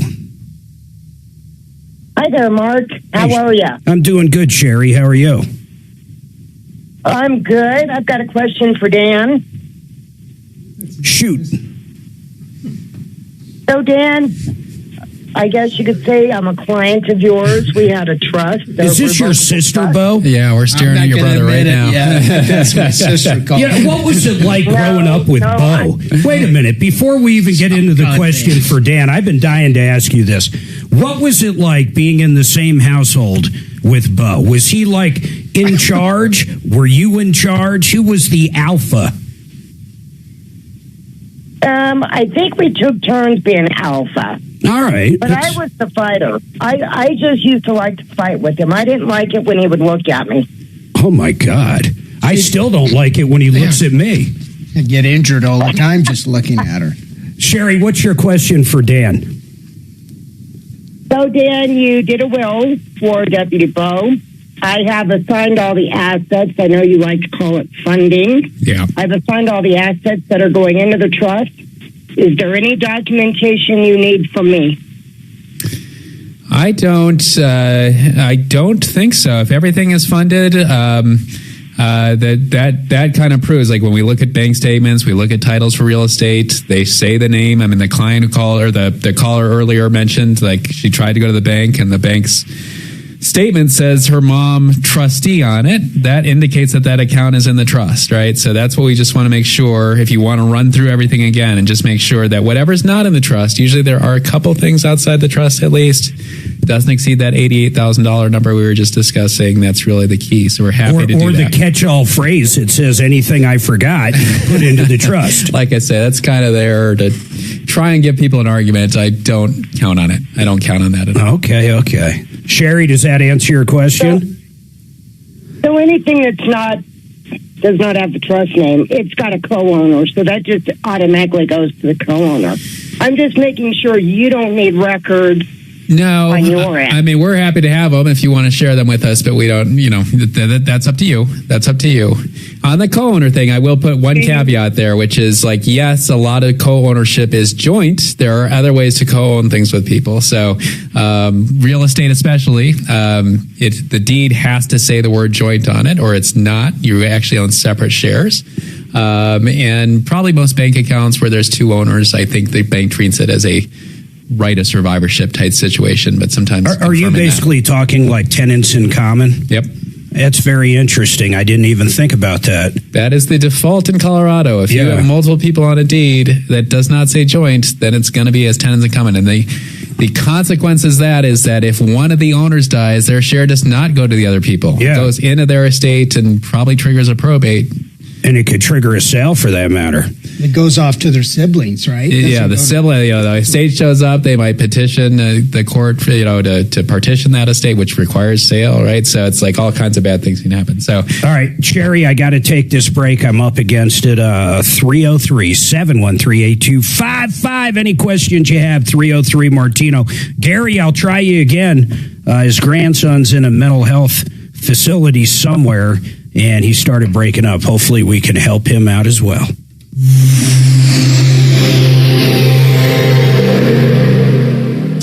Now, impact traffic.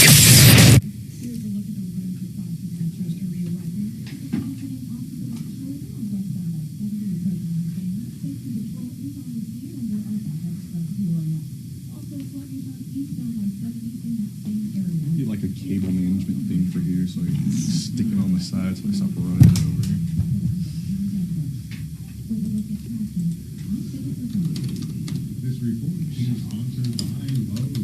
When am I getting tased? I was promised I'd get tased today. Oh, see, now you're anxious about it. You want it to happen now. I literally have asked a friend to go to there's like these places that do pepper spraying and tasing tests. All right, Great Western Buildings. If you're looking at a steel building or need a building built, and I don't care if it's a garage or an RV house for your RV, or if it's anything, just to add on to space, commercial, residential, a practice field for an NFL team, anything you can imagine, any size. The good news is GreatWesternBuildings.com is based right here in Colorado, and they ship all over the country if you're listening to this on a podcast. But we're lucky to have them here. They actually employ close to 200 people right here in Colorado, and like I said, they ship all over, any size steel building. I personally bought from them way before I've been advertising for them. 6-7 years ago, I built a beautiful 30 by 50 for our RV and our tractor and stuff you have when you're out in the country, and it still looks brand new. These guys are also there for all the support you need, assembling it, building it. You're just going to love these guys. Go direct, go to the source, GreatWesternBuildings.com. Call my friends, GreatWesternBuildings.com. Thank you much. Vestera Turnkey. You want to be a landlord but have no idea what you're doing? Barry Miller can help you invest in properties. Yes, you own the property. Generally, they're not going to be in Colorado. They're going to be in areas where there's a lot of growth, a lot of room for investments into homes that's going to go up. And what I really love about what he does is he finds the right management company and the realtors and everything and puts it all together in basically a turnkey package. In fact, we have listeners making 40 to 50% annual returns with Barry. You got to check it out. Go to VesteraTurnkey.com. That's VesteraTurnkey.com. You're getting a ton of play today, brother. Yeah, you're doing good, Dan. Now, if I can just send you out on scene to the mental institution to figure out what's going on with this kid. When you get out there, call in, and we'll take you live. This is Dan McKenzie reporting live from the mental institution. See, I told you, we'll tie you in with this, man. We'll make you a reporter. He's got for the show. Just announced a tour. Is it in America? You can. I'll tell you what. I don't mind if you pass out business cards while you're there. Spain. Well, whoever else is there. Ideal clients. Then we'll send him over to the prison where the guy who wants to start a podcast. Yeah, get a tour. You can ask people if they have their trust set up. Yeah. We'll send you to death row. Those people could use Dan McKenzie's services. Do you think life insurance pays out if you're killed by the state like that? Is there clauses like if you die from lethal injection because you're a murderer, does a life insurance policy pay out? Because there's no exclusion. I have a life insurance policy. There's no exclusion for that. Okay. Death by needle or electrocution. Because most of them have an exclusion for like suicide, but isn't that generally for like a year or something? My policy was 2 years. I couldn't jump out of an airplane at all. Period. Really? Parachute. So you could, but it wouldn't have paid. It would not have paid. So I did my. It wouldn't cancel the policy. Yeah. Well, if I did it within a 2 year period and died, if you died, it wouldn't have paid you. Right. I get it. I get what you're saying. So I got that out of my system before I got. The only time I was ever asked about that was life insurance, and they wanted to know if I skydived. That was the only time I've ever been asked that. Yep. And then they asked me if I ever done it, and then I had to say. I guess they do it different at the Catholic Church. Right, as you do. I don't think I had done it at Never the been time. to a DJ rave? I've skydived a shitload, Can't but say not at that point in my life. I don't know what life is unless, you know, Raving with the Pope. System. No, nothing else better. This guy does. Raving and Pope, they don't. Suzanne won't. There are like a it should work. ton of She won't. drugs at raves. Have you? And the Oh, Pope no. is like, Oh, no. Not your thing. It's exciting. I am not an adrenaline junkie, to say the least. It is so much fun. I'll tell you what, the calmness. So the first time is unlike anything else. But the first time they're crab crawling up to this perfectly good plane with the door just missing. Right. And you realize, like, literally you're jumping out of a plane. And you've never met the guy you're connected to. Yeah. But the second you're in the air, at least for me, this calmness hit like, well, that's that. There ain't a damn thing I can do at this point. I don't pull any cords. I'm totally out of control. There is nothing I am in control of at this point You feel now. like you're falling? Like, do you feel? Oh, shit, yeah. I mean, the whole time? You never like it? Like When the parachute opens up, it's a little different, but the free falling Yeah. is just a whirlwind. It is so fast. And there's so much air fast. against you. It's like you're in a tunnel. Like the people who are really good, like they just look so calm and like they're not really experiencing anything. Well, the second, third, fourth time I did it, remember, I'm always tandem. I've never done it myself. But it's a lot different. That first time, you start enjoying the free fall and stuff. The first time, it's just a blur. Yeah, I was pretty scared my first time because I didn't know what to expect. We landed. I wanted to go right back up, but they couldn't. We explain that and more on the Joe Pag Show tonight from 6 to 9 on 630 KHOW.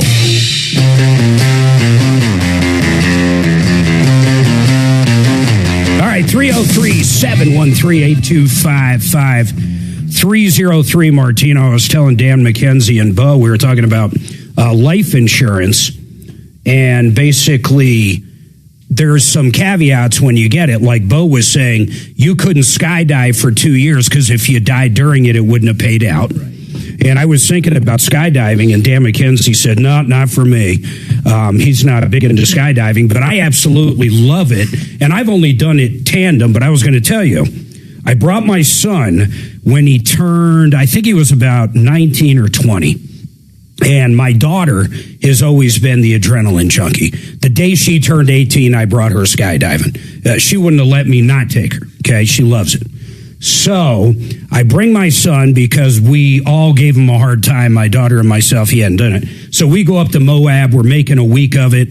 We're going to go skydiving. We're going to go out and do the four-wheelers, and that stuff he loves. So, I mean, we all love that. But so we get to this little airport outside of Moab, and I can already tell, man, the kid is nervous. I'm talking nervous. And I've known my son forever. I'm his father. So as we're getting closer there, I start thinking, he's going to chicken out. This kid's going to chicken out. And his sister's never going to let him forget it. I'm never going to let him forget it. So we get there and we're in the hangar and they're kind of fitting you for everything and telling you about it. And he's ready to walk. I can just tell he is done locked up. He wants to go. Then the most amazing thing ever happened. The luckiest thing that ever happened for him. 5 or 6 girls walk in his age. It was one of their birthdays, and they're going skydiving. They're all between 18 and 20, 21. 5 of them, good-looking gals. They come in, and they're all looking forward to it. And my son knew if he left then, I would make a scene in front of these girls that he would never forget. And he knows me. There is no doubt. I would have been telling him. I could see you doing that. Here's his email. Here's his phone number. Right. If you want to call him later because he chickened out, feel free. He knew what was coming, and he did it. He sucked it up, and he jumped out of that plane. And I'll tell you this, though. I promise you this. That boy of mine, as successful as he is, and he's very successful in his mid-20s, extremely, will never jump out of a plane ever again in his entire life. I don't think you could pay him enough money to do it. I just simply don't think you can. I'm glad he did it. Hey, John, real quick, I've got a break coming up, but I'll come to you right after this. Same with you, Gary and Darcy. John, what is your question on a trust, real quick? Real quick question. I've heard pros and cons about putting the home, your primary residence, in the trust. Okay, great and question. Just wanted to hear. Yeah, I like the way you put it, too. Pros and cons, if there are any cons, I don't know. But we're going to talk to Dan about this. And then, Darcy, real quick, what's your question for Dan? Fast. I had a friend pass away intestate, and I had some questions about what the next steps would be. Excellent. We're going to get there. I love it. I love when our guests are getting a lot of play. Dan's a great guy. By the way, you can reach out to Dan anytime at 833-CO-PLANS. We got another hour coming up. Everybody hang tight. My name's Marc Mager, and this is the Troubleshooter Network.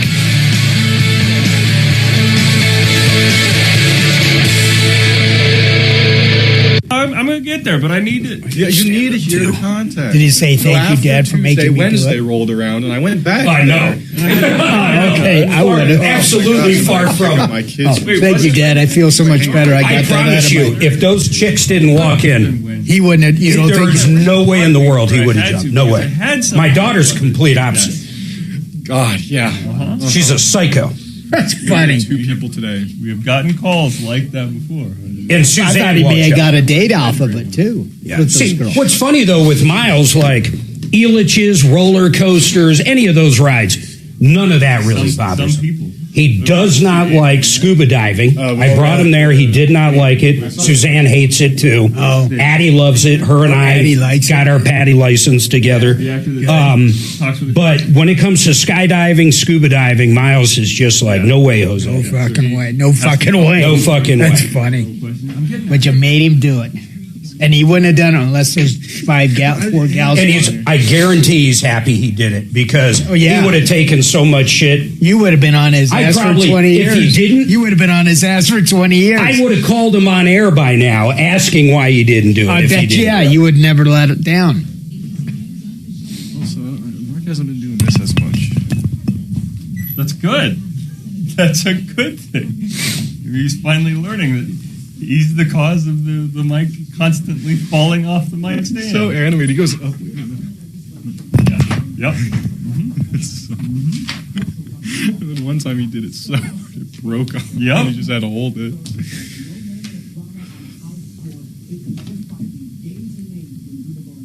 This job is fun. Hey, Dragon. Yo. Who the hell put all those plastic cockroaches on Michael Brown's desk? Oh, yeah. What happened? Was that a joke? Who put the cockroaches on his desk? Yeah, we had a listener call in and pretty much say that, that's his conversation starter. And he was curious if we were interested in having some cockroaches. So, sure. So we got them and we tried to scare Mandy with them, scared Gino with them, things of that nature. So he only gave us, like a dozen or so. So another listener sends more. Oh, you got these from listeners in the mail? Yeah. Oh, because I stole 3 of them the other day, so we could go on. That's another story. I knew it. I knew they were good. Because I've just been adding 1 or 2 to Michael's desk for like the past week. Yeah. Just to see if he would notice that more are showing up. Popping up. Because the listener sent more in. So I was like, yeah, so I'll just keep, and then you hamper my progress by stealing 3 of, which is fine. I'm going to return. I put them under my sister's sink the other day, and she is livid. Yeah. She texted me at 5 a.m. Thought she had an infestation. She was pissed off. Perfect. It was so funny, though. I laughed my ass off all the way in. Good. I'll return the 3 cockroaches. Fine. I thought somebody did because Michael's such a clean freak. He Cloroxes, he bleaches. Yep. He doesn't want anybody around his desk. So yeah, I've been adding 1 or 2 every day for the past week to see if he would notice. And he notices that they're spread out. He just doesn't notice that. Well, Dragon, I spread them out on the top of the hour break because I wanted to take a picture of it so my sister would know where I got the cockroaches.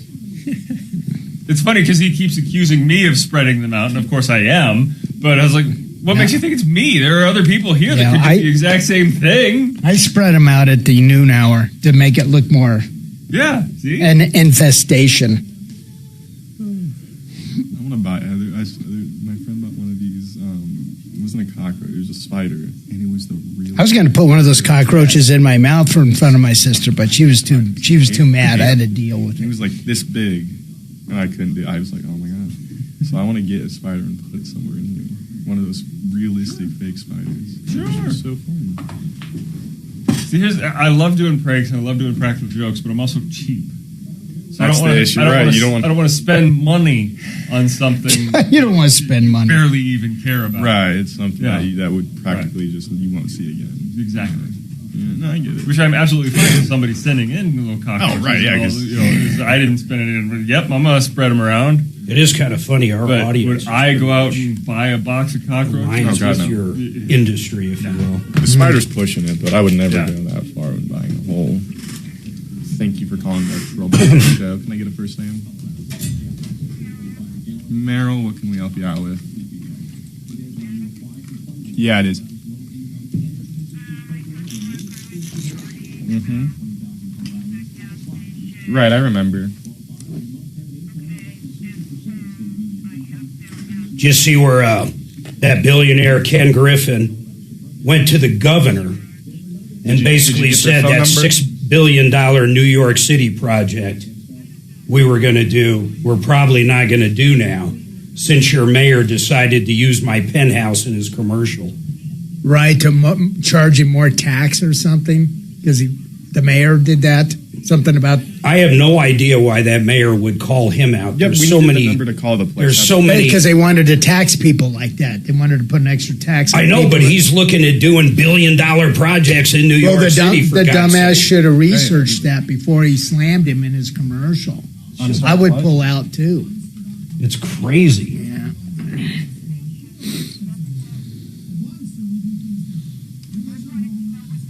Dan, I never seen you do we get need to know the calls. location I know. number? Good. We don't. It's funny. Some days I come in. Even my sister calls There's never you. been anything. Yeah. And you've only had 3 meetings with her.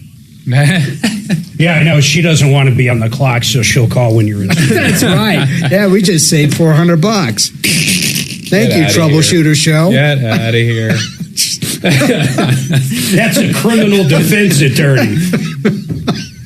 I bet Joe Lazara's clients would call. Yeah, sure, why not? Hey, just to pick up where we left off she yesterday. goes, well, I gotta call we got Dan. trial coming up real quick. Yeah. Okay. I got go and call Dan Al. He'll be in studio one of these days. Just call in his show. I was talking to Fuller. That's funny. Wait. Fuller worked for a DA's office for a while. And I mean, we're going way back, but he said it was if you want to learn litigation and get in front of a judge, there is nothing better than coming out of school and going directly into the DA's office. You will get more time in a courtroom than you ever imagined. Interesting. The pay sucks, but you will get your courtroom experience. My neighbor used to be the DA of Denver, and he Give me a is. second, I'm going to put you on loves hold and getting see what in Mark front wants of to the do. judge. Like he misses it. Oh, a lot of Dan Kaplis likes. He likes trials. it. One thing. Big But most trials. attorneys. Consider race in 7 congressional districts. Will that affect Colorado's CD8? Join me at 4.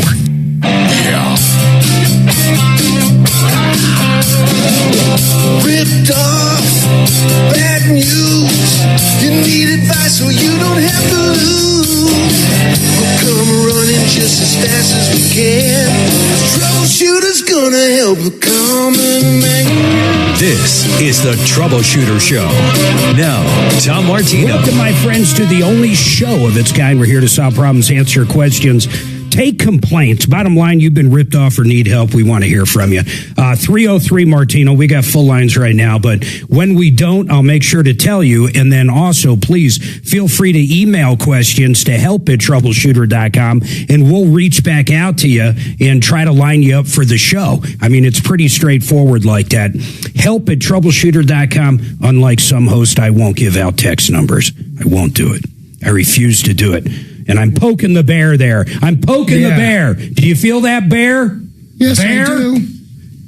Bottom line is I don't like giving out text numbers. Simple as that. Please it's not a call in. podcast, for goodness sake. Please call in. We're an interactive show, 303-713-8255. Dan McKenzie joins me. attorney at law, state attorney, estate planning, asset protection. And boy, he's getting a lot of questions today. We're going to jump right back into the phones. But I do want to tell you about a great clinic, Denver Regen. They helped me lose 45 pounds in 8 months with GLP-1s. It was unbelievable. They have the best price out there. Dr. Joel is great. They actually do hair transplants as well, and they do them with a success rate that's incredible. They also do stem cell therapy for people that need it. They do PRP as well, and it's pretty amazing where things have come. People that suffer from neuropathy, for example, they can literally repair things now to where that pain goes away forever. You got to check them out, though. The great pricing and just great people, great doctors. DenverRegen.com, and the weight loss, you're not going to get it cheaper anywhere. DenverRegen.com. Check them out. Free consultation, of course, but go to the website and you can fill out information right there and talk to them. Now, John has a question on putting a house in trust. John put it in an interesting way. Danny said, what's the benefit of putting it into a trust or moving it into the trust?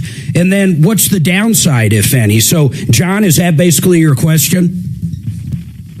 Yeah, that's pretty much it. And, if you do put it in the trust, you have to notify the mortgage company, bank, or, how does that all work?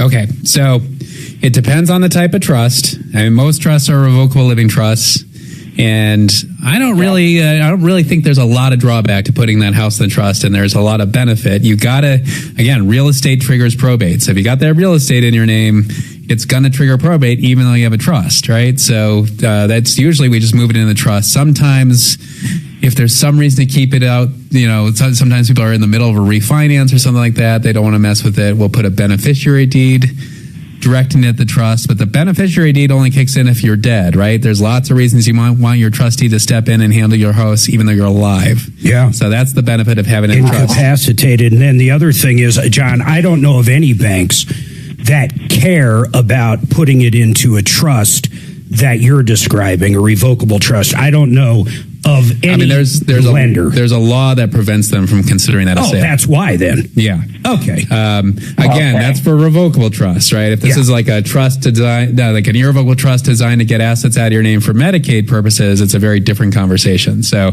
but assuming that's not it. Okay. Well, let me ask you something. Since I have John, do you have to notify the bank that it's in a trust? No, I mean I do recommend notifying the property insurance company. That's a good idea. We've heard a lot of horror stories out of California from those fires a couple of years ago, where there are houses in trusts and the insurance company has the insurance policy and the individual names, and they're claiming that that's a reason to deny insurance. Oh, that's incredible! I didn't know that. Yeah. So notify them for sure. Nothing would surprise me. Yeah. No, nothing surprises me when it comes to insurance companies. Really quick on John's, somewhat on his question though. Why would someone do a Medicaid trust? So if John, let's just take John, if he put his house into a trust right now, my understanding is the look back period is 3 years for Medicaid. 5 years. Yeah. Okay, so if it's in there 5 years, even though he still has control of that asset in his trust after 5 years, Medicaid simply, it's invisible to Medicaid.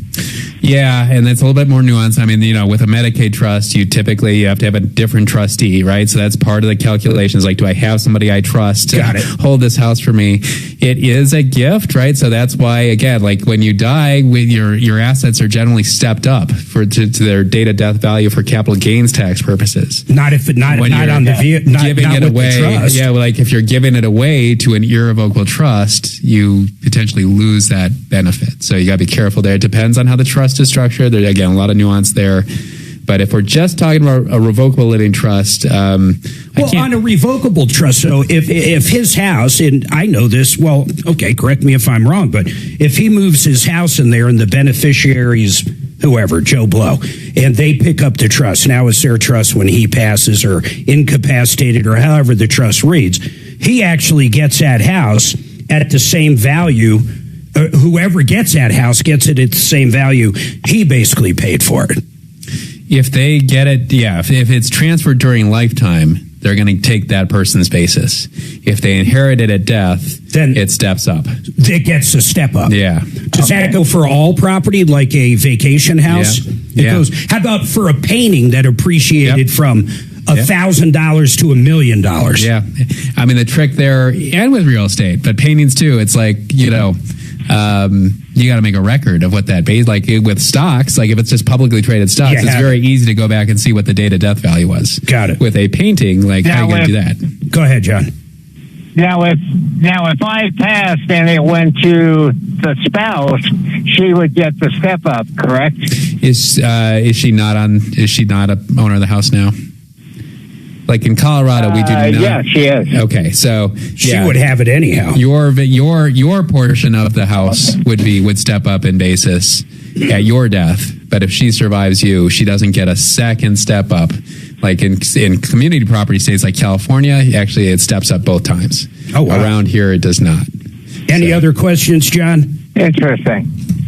Yeah, that takes care of it. Thank you very much. And if you need help with that, honestly, give Dan a call. He's a great guy, absolutely great guy, and almost everything he does. I guess with the exception of you never know where a probate could possibly land.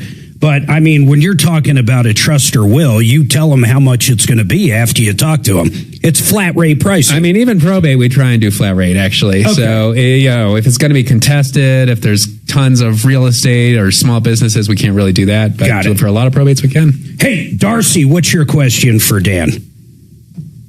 Well, I had a friend pass away last week, and his only living relative is his brother who lives out of state. And his brother and I wish to be co-executors of his probate. And so I was calling for information about how to go about doing so. One of you will need to file a petition with the probate court in the county where your friend passed away. I'm sorry to hear about that.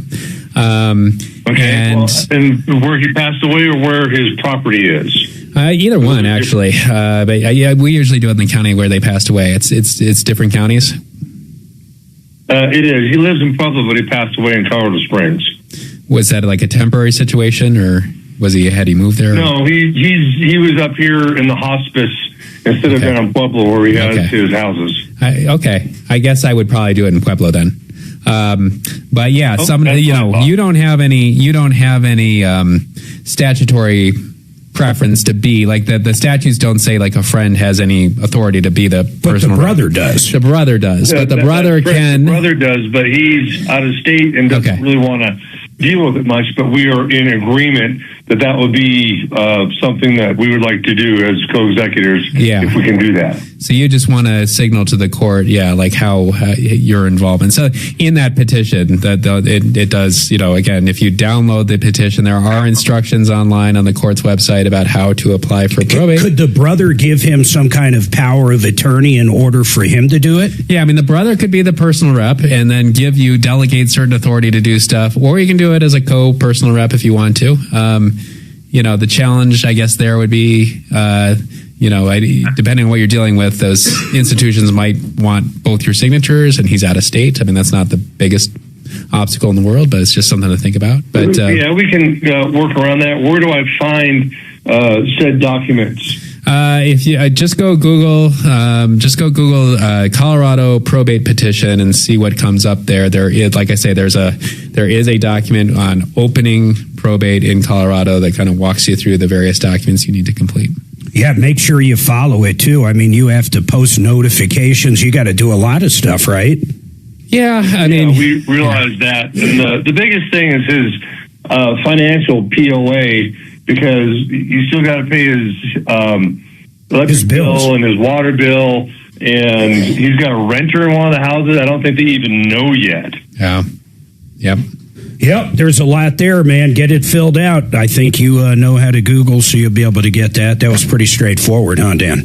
It is. I mean, the courts have put a lot of information out there about how to get the process going, but, sounds like that's not like the most straightforward estate if you've got a renter that you're dealing with and those kinds of things, multiple properties maybe. So, especially in Colorado, I don't know how renters' rights work when it comes to the landlord passed away. Honestly, I have no idea, but I know you can't evict people for pretty much any reason. How does that typically work if a landlord dies and the property that's being rented out ends up in probate? Is the lease still in effect? Yeah, I mean, the lease is the contract. They can't kick you out for no reason again. Right. So that's kind of, there's a lot to that. You might think about that, Darcy. Now, Merrill and Gary, I'll try Gary again. His grandson is in a mental health facility. We kind of lost contact with him. And then Merrill's got an issue with gas. I don't know what that means. Is it the smelly kind of gas? Or? It was the caller from earlier. Oh, she's the one that called in earlier with the gas station, where they charged her 50 cents more a gallon than that was listed. It's not that kind of gas, Dragon. Everybody hold on.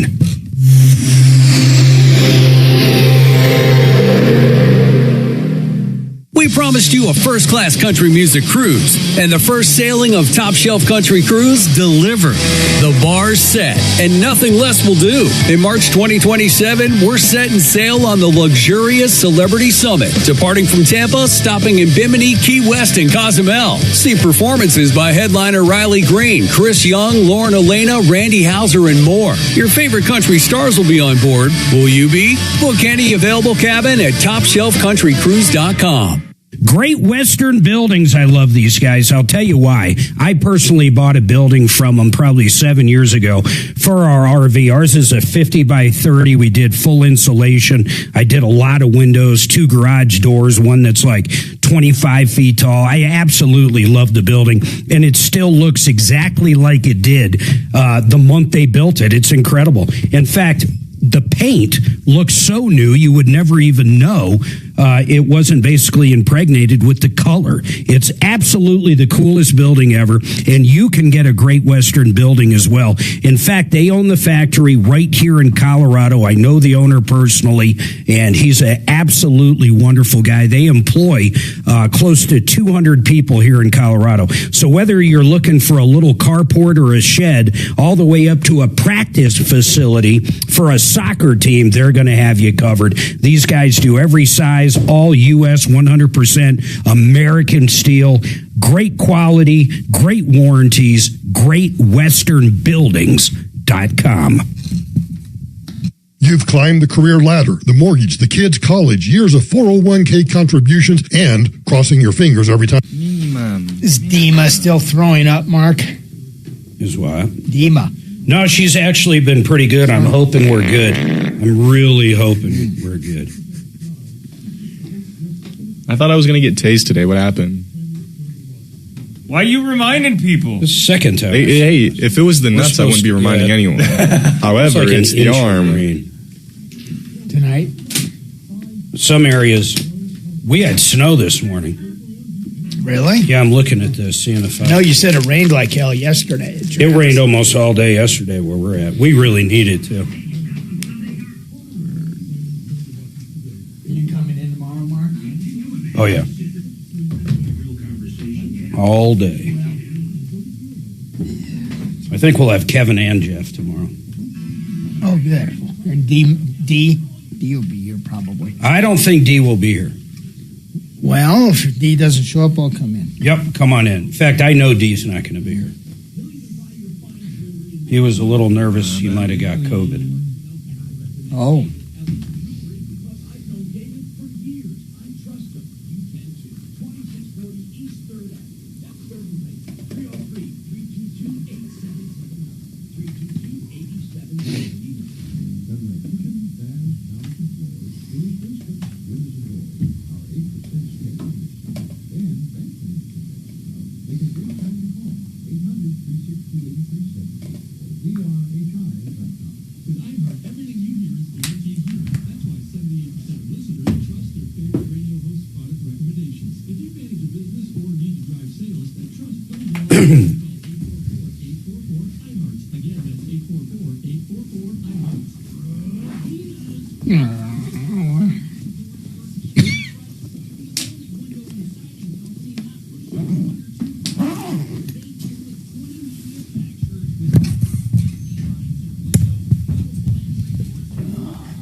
Come on, people. Come on, you YouTubers. Get that thumb up.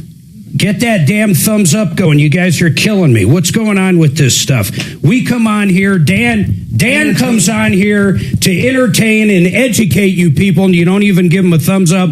Deputy Bo over here getting furnaces for women and all this stuff.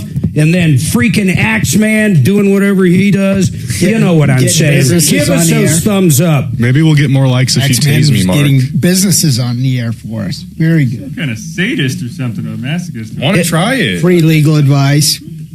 Free legal advice, thumbs up. I mean, how can I talk? Because I went to the executives in this building and said, I want to get tased. So, I mean, I can't really argue with you. You went out of your way. I went out of my way and went to the boss and said, hey, tase me. Would you like, no. Would you give him a jolt for $100, Dragon? Would I? Yeah. Yes, $100? $100. Yes. If I bring in the taser tomorrow, you'll hit him. Why does he get the money? No, I want the money. No. Wait, why do anyone get the money but me? I'm the one getting tased. No, you're the entertainment. Tased just now. Oh, well, I mean, I didn't know there was money involved. That changes things. That changes. He's like, I'll get tased twice.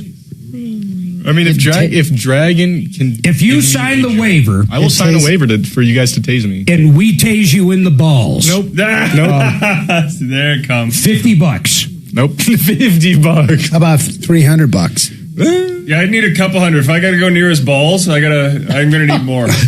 A dragon needs more for a ball shot.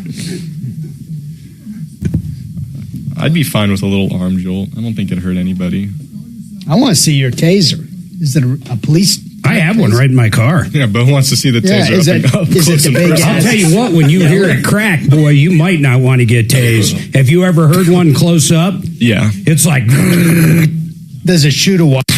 Denver's talk station. Online at khow.com. All right, 303-713-8255. No promises, but coming up tomorrow, maybe. I got to run it by some other people. I bought Suzanne a taser, just in case. And I actually have one, too. I bought one for my daughter, myself. So we got these tasers, and we've had them for over a year and never used them. And I wanted to see if they were effective. So my understanding is Axeman is willing for $20 to get tased. And tomorrow being car day would be the perfect day. Jeff is in, Kevin's in. We might be tasing somebody live on the air. I do got to get permission, though. Who would I ask for permission to tase someone in studio? Because I can already tell some of the legal eagles at iHeart are not liking this conversation in general. I'll go in and ask Dave Tepper after the show. Maybe Tepper, maybe JoJo. I don't think I'd go to JoJo. Right, so start with Tepper. You know what I do? If I saw JoJo like at the pregame at the Broncos game, at the VIP tent, I've seen him there a few times, and he's had a few. Oh. Then I would ask him. Oh, most definitely. He would probably sign off and forget that he actually said it was cool. And then if this poor kid happens to drop dead when we tase him, I mean, you're an attorney. Dan, do you see any downside to me tasing Axeman on the air? Do you see any downside? It's really hard to think. Going back to my legal training here. You're really hard to think of one. Especially it is hard to think of one. I mean, I'd have him sign something saying like it's okay if Mark tases me. I mean, there are certainly things you cannot waive, right? Like you cannot agree to be shot in the head, tortured. Yeah. Sure. I didn't even think about that. You could have someone sign a release saying, I agree to let Mark kill me. Mm-hmm. Mark still might get in trouble. Yeah. So if you worked for iHeart in some form of legal capacity, you would probably shy away from this? Or is this one of the things you do, claim ignorance, although this whole conversation might throw that out the window. Right, yeah. And, well, he's a young, fit kid. So nothing's going to happen. You don't have any kind of... He's going to be just fine. Do you got a heart murmur or anything weird going on? No, I'm completely Do you healthy. take Viagra? Is there anything weird? Nope. Nothing. I mean, I could see for me back in the day, over 350 pounds, they would probably hesitate and go, nah, let's not. But for a young, fit 19-year-old kid over here? Yeah, what's the worst that could happen? I mean, really, I can't think of... The chances of you getting tased in anything negative happening is just, I mean, it's really not there. So I don't know. That might be tomorrow. Like I said, I got to run that by some people. Hey, Meryl called this morning, and it was an interesting call. She drove out of her way to go to a certain gas station. You didn't get to hear this, Dragon. So she shows up there, and the sign says $3.69 a gallon. Correct, Meryl? Yes. Then, by the time she's done gassing up, it was like $56. She goes in because you know how they're always out of paper, you can never get a receipt. Same thing. So she goes in and realizes they charged her a higher amount. Then she looks out and they're changing the sign. So when she gets there, it's one price. She got billed 50 cents more a gallon. And if I recall, the woman, the manager there, quite frankly, was not a very nice person. So that didn't work out. We wanted to call over there and try to get you a refund. You didn't have the phone number, but you've called back in. What can we help you with now, Meryl? Okay, so the deal was this used to be, I had to go home to get the receipt. And the station is called Everyday, one word. It used to be Stinker up till a month ago. It's a Sinclair station called Everyday on 2101 South Holly Street in Denver. But it used to be a stinker. I love that. They had the little skunk thing, right? Yeah, they got this stupid skunk, and they painted over that, and they got this stinker manager in there.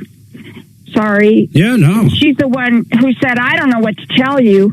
So the receipt, and yes, I did talk to Michael, my CPA mate, and we're going to be at the movie tonight. We're going to see you at the movie. Oh, wow. The Baby Boomer Dilemma. But I was charged 50 cents more a gallon. Let's call over there. You know what, Axeman's figured out stuff. For a young lad that's going to get tased tomorrow, he's pretty impressive, actually. Let's call over and get her like a gift certificate or $8 or whatever it is. I mean, let's do the math. Let's get it. Honestly, it's false advertising. I don't care what anybody says. Dragon, just out of curiosity, if that happened to you, what would you do? I might brush it off because it's what, $5? Yeah, it's the principle, though. But it is the principle of the thing. So if you want to fight it and you got the time to fight it, go for it. But you're going to win. Yeah. But you're right. It's like, it's here. But let's see if we can't get her a free hot dog or a big gulp, something like that. Stinker. So what's the other one? Okay, that's a horrible name for a convenience store, in my opinion. It's stupid. I'm trying to think of this other one. Hold on. Oh, man. Come and go. Come and go. Okay. Listen. Stupid name. That is the dumbest name I have ever heard for a convenience store. The Come and Go. I'm not even... Just your mind what is goes it, a there. truck stop? I mean, I'm not even going to go there. And I know some people have their mind in the gutters, like me. But I'm telling you straight up, that is a horrible name. 100% horrible name for a convenience store right up there with Stinker. I remember one time we had a call on a contractor. Dan McKenzie, listen to this. The guy took money and didn't do anything. No, that's not true. It was even worse than that. He took money for like painting the house and spilled paint all over their cement and stained the paint and never painted. So he literally created damage. Guess what the place was called? I don't know. Oops Construction. Oh, my God. Honest to God, registered with the state. Oops Construction. Oops. Now, you can't make this up. Oops Construction. I remember going, oh, okay, and I'm going to go see my dentist tomorrow, Ouch Dental. Yeah. I mean, it's the dumbest name that you could ever come up with. Ouch Dental. Ouch Dental in Oops Construction. It's mind-blowing to me. 303-713-8255. Gary, I'm going to try you again after this, and then during the break, Axeman's calling over. Try to get this poor lady a few bucks, something. I mean, I'd be upset too. Everybody hold tight. Any more questions for Dan? We'd love to take them. We got another half hour. Anything estate planning and asset protection. 303-713-TALK.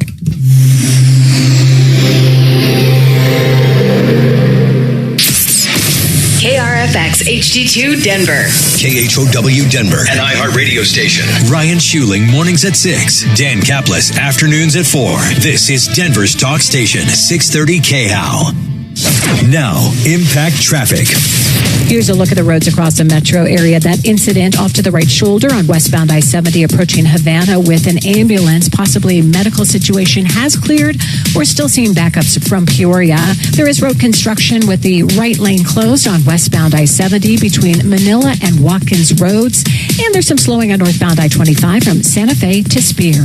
With a look at traffic, I'm Vida Urbonis. This report is sponsored by Blindster.com. Hi, I'm Kyle from Blindster.com. If you price custom blinds at a retail store, you know how expensive they can be. At Blindster, we do things differently. You measure at home, install yourself, and save big on custom blinds. Plus, we guarantee they'll fit. Blindster.com. All right, Marc Szymanski, he is the owner of Genesis Total Exteriors. Mark, I'm glad you came on, but I've got to say something, man. When I talk about companies, including Genesis, these are companies I use. So for everybody listening, I've known Mark now 10, 15 years. We actually go back and do different things outside of work together. But if you're looking for anything to do with your house, siding, doors, windows, roofing, remodels inside, I'll give you an idea. They painted our house, the exterior of our house, 5 or 6 years ago, Mark. It still looks like it did brand new. You helped Suzanne pick out the colors, or your people did. Then I think you just did the inside of our house, a few months ago? Yeah, it's probably been about 6 months or so, Mark, ago. We love it. They came in and literally painted. Our house looks brand new inside and out. They've done deck work for us. They've done some fence work for us. They've done patio work. You name it, these guys do it. But what's going on today, Mark? What should people be calling for? I tell you, Mark, the spring is here, even though today doesn't quite seem like a spring day. No. It's here. It's coming.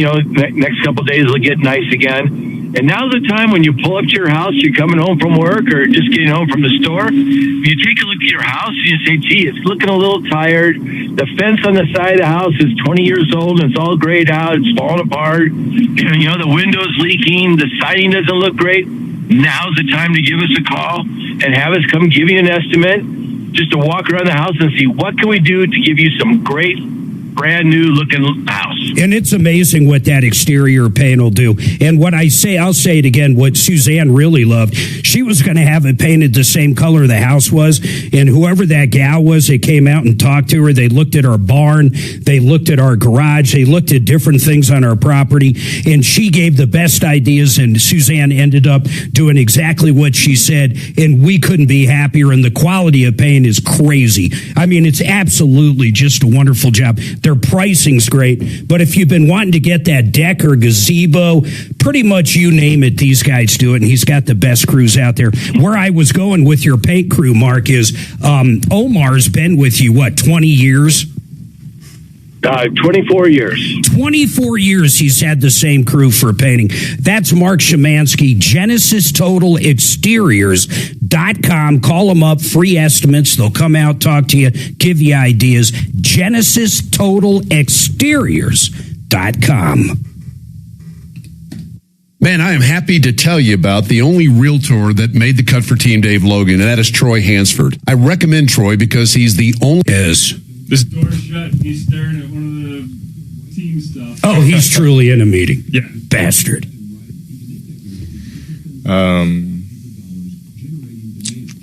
Are you going to shave your balls? Hang on. I thought, are we still doing the... Because, if we're doing the balls, I might say out on that. Oh, there's a $100 bill and a gift certificate to Chuck E. Cheese for you. Oh. The Chuck E. Cheese wasn't mentioned before. Think of that ball pit. Two things. I tried calling the gas station. It rings and then sends me to dial up. Oh, God. And then Merrill hung up, too. I don't know why. That's all right. Okay. I mean, I feel for her because she traveled out of her way to get cheaper gas, but guess what? You paid what everybody else is paying right now everywhere else. So yeah, but it is false advertising. She would have never pulled in knowing they were going to charge her more. Yeah, but she would have gone across the street to get gas at that exact same price. Maybe. Or she might have driven another 100 miles.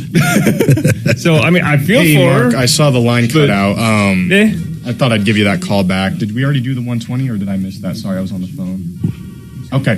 Thanks for calling Troubleshooter Show. Oh, you did do it? Yeah, he's good. We're good. Okay, sorry, Mark. Yeah. I was on the phone. I'm sorry for bothering you. You best be sorry for bothering him. Sorry again. Have a good day, Mark. Bye.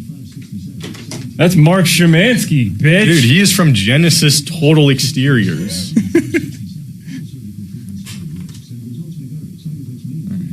Gonna have to put you in your place. It has been a busy day. It's been a day. It's been a day. Thank you for calling the Troubleshooter Show. Can I get a first name? What's this word? Mike, what can we help you out with, Mike? Intestacy laws? That's when you pass away without a will. Intestacy. Yeah, so you died We intestate. have Dan McKenzie. Intestate. I didn't know that. Yeah. Okay, perfect. Alrighty, give me just 1 second here. Oh, I can't believe I got to go. I've seen this movie a few times. Thank you for calling, Mike. Can I go see it again? Small You know what we tried to see? So Suzanne and I have the I'm good. all-you-can-eat AMC pass. Yeah. So we literally walked out of 2 movies in the past week and a half. Hey, Steve, this is Adam. One of them What was the Michael. issue? I got all the way to the last 20 minutes. Right as the Pepsi, remember Pepsi like caught him on fire? Caught his hair on fire. So right up to there, it was okay. I didn't realize the family's the one that did it. I mean, there was nothing dramatic Okay, sorry about whatsoever. that. We'll put you back The on worst the part hold. was they Thanks, made the man. father look. Really appreciate it. They didn't even make Joe look as horrible as I heard he was. Yeah. Didn't he put him in a good Michael Jackson and a good .com.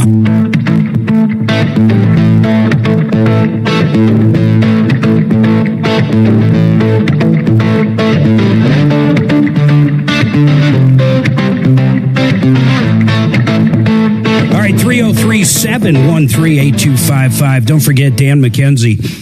Anything you need estate planning, 833-CO Plans. He's our resident expert on estate planning and just a great guy altogether. So let's go to Steve's got a question for Dan. What is your question, Steve? Hi, gentlemen. Dan, I think I heard you say that even if you have a trust and you have real estate in that trust, that you still would basically get a probate action, or it wouldn't avoid a probate action. Is that correct? No, that's not what he said. No. If the real estate, so you run through your assets, you just figure out what is not in the trust. If it's worth more than $88,000 or includes real estate, either one of those, there can still be a probate. So a lot of people have trusts. They still end up in probate because they didn't put stuff in the trust. But putting real estate into the trust does take it out of that calculation. But if you have a house and it's worth more than $88,000, or even if it's not, it really doesn't matter, and you have a trust but you never move the property into the trust, you're saying you still have to open up probate for that real estate. Yeah, right. Yeah, period, end of story. So really, that's one of the main reasons people get a trust, right, Dan? Is so you don't have to go through probate. Correct. And it kind of keeps things private. That's what it does. Yeah. That's exactly what it does. Steve, any other questions? No, that's the part I missed. Thank you for the clarification. Yeah, you got it. Thanks for the call, Steve. Hey, Mike, what's going on? Hi there, guys. Question, Dan, I saw a video where a financial planner was saying that if you have an IRA, which I do, let's say with Schwab, put the beneficiary in the name of the trust or the estate plan versus, your wife or your kids splitting up the IRA in case you die. And you would avoid taxes if you put it in the beneficiary in the name of the trust. Is that true? Yeah, what do you do with like an IRA? Hey, Mike, are you talking about like an IRA, or are you talking more about just a cash trading account, or both? No, an IRA. I have an IRA. I pass. The beneficiary of that IRA, this financial planner was saying, put the beneficiary in the trust name, and instead of your wife or kids, and then you would avoid taxes due on that IRA. Is that correct, or did I misunderstand this? No, that is definitely not correct.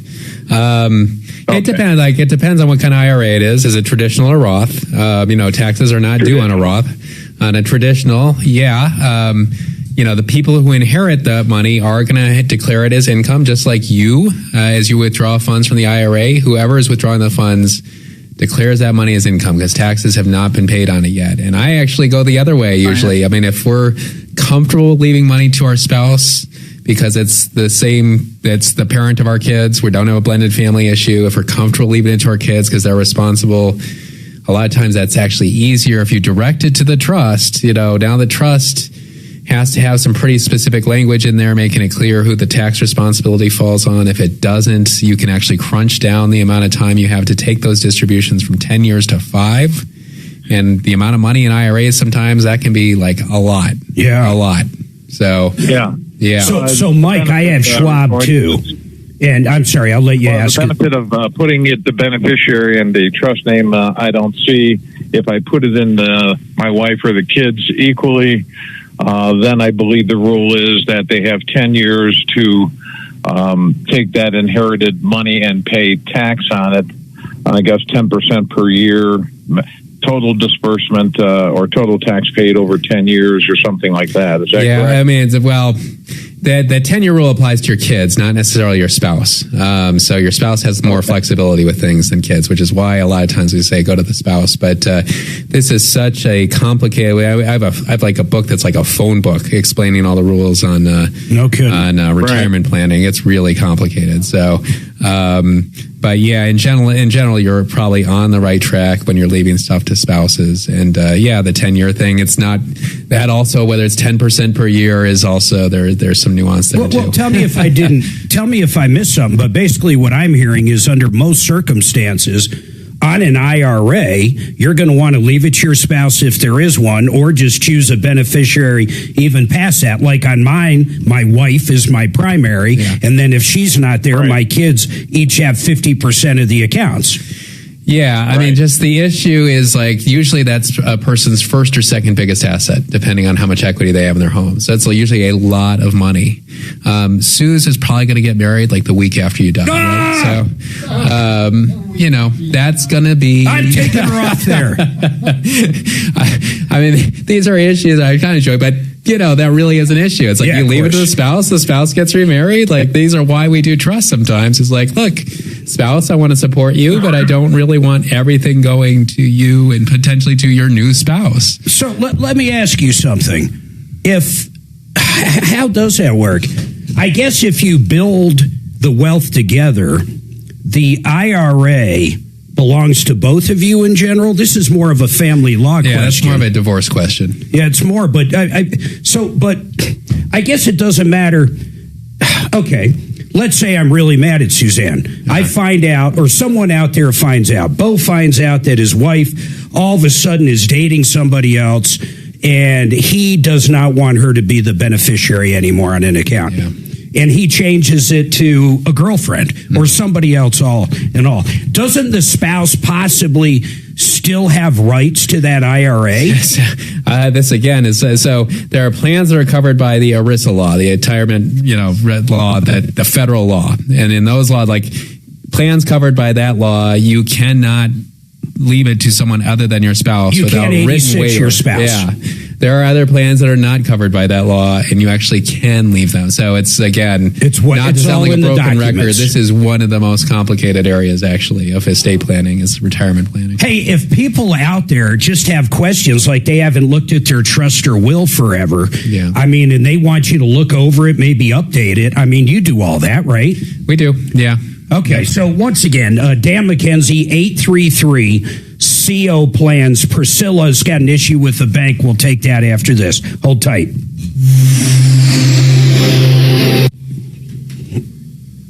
Okay, I'll tell you what. Mark would love to take this call. He loves dealing with bank issues personally. If you don't mind hanging through this small break that we have running, he'd love to pick up your call and talk to you. Does that sound good? Okay, awesome. Thank you so much. Just hang tight through this break. That probably was the nicest call I've gotten. Aww. wasn't screaming at me. I told Shane I'm going to start whistling my S's. The show's always going to sound like this. Yeah, it's super annoying. Tell that line one, we'll call him first thing in the morning. I'll take two, though. You shoot the bank. Hey, Gary, this is Adam. We're running out of time to continue your story. But You know, I'm going to tell you something Compass Insurance is selling now, and it's an incredible product. A lot of us have actual cash value on our homeowners insurance now. That could be 2% of the amount of your dwelling. That could be a $10,000 or $20,000 deductible. Awesome. They actually have what's called SOLA coverage now. SOLA coverage covers that high deductible. And it doesn't matter if you have other insurance. They can't cancel you for any reason. SOLA coverage is different than any other homeowner's insurance. It is literally made to pay that high deductible. Look at it this way. It's insurance for your insurance, and you can't get a better deal. Maybe you're in a fire hazard area and you can't even get coverage. You can get SOLA coverage. It's incredible. I want you to call up Compass Insurance. Ask about SOLA. Now, these guys do everything. They do workman's comp, of course. They do commercial policies. They do homeowners. They do RVs. They do all of our stuff. They do our motorcycle, our RV, our home, our cars, everything. But this SOLA coverage for certain people that have high deductibles is absolutely amazing. You don't want to have a hail event this year and find out you basically have no insurance because it's $20,000 out of pocket. It won't happen with SOLA. Call these guys up, 303-996-9000. Call Compass Insurance, 303-996-9000 or quotecompass.com. Now, let me tell you about CMG. You need a home loan? You call up John Clace. John is incredible. He actually works for CMG Financial. These guys lend out over $2 billion every single month. It is a great company. They do reverse mortgages, new purchases. In fact, my son bought his first house in Nebraska, and yes, they do loans in every state because they are the bank. There is no middleman. John is licensed basically everywhere. Here's the bottom line, though. Miles got his first house from application with John Clace to closing table in 28 days on his first house. They're very quick. The underwriters, everybody's right there. Reverse mortgages, they'll save you a ton of money on fees, and they have great interest rates. You're going to love John. You're going to love CMG. Call the big man direct. He's right here in Denver in the tech center, 303-577-7206, 303-577-7206, or partnerinlending.com.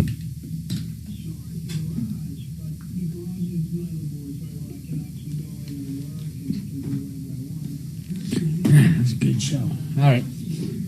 I'm going to leave you. Got a water heater delivery. Hasta la vista. If you think about it, bring in that part tomorrow if you get it today. I'll see if I can get it today. Yeah, if you can. I mean, just whenever it comes in. It's not, like I said, it's for our upstairs unit. It just doesn't matter. And it's working. It just apparently makes that sound. Yeah, you need it. I can try the cap. It'll be so much cheaper. I just don't want. I just don't want to replace that unit. I know it's 20 plus years, but we never use it. That Freon is excellent Freon. Cool. You'll never get Freon like that anymore. They're having trouble with all the new Freons. Being flammable for one. I still have a task to follow up with you about the life insurance. You guys still working on that? Yeah. Okay. Just make, no matter what him or his sister do, just remember Marc Mager, M-A-G-E-R, beneficiary. And Suze. I'll fight through those life insurance policies for you. Yeah. All right. See you guys.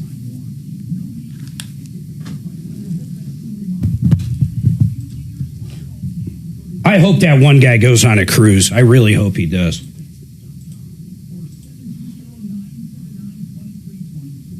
He'd be the life of the party at a retirement community, man. $1 million.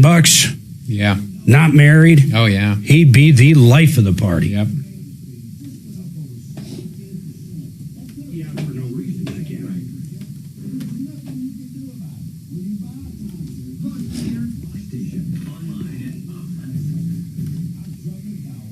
I hate this guy, Chuck McDowell.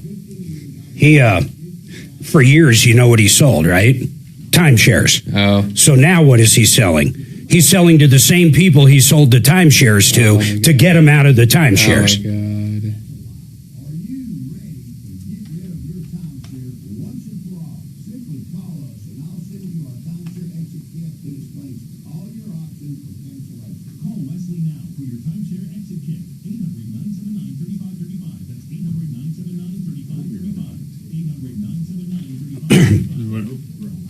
Oh.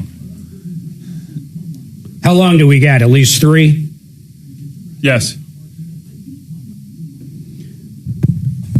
Axe, we're probably going to hold over Priscilla, too. I really want to finish up with...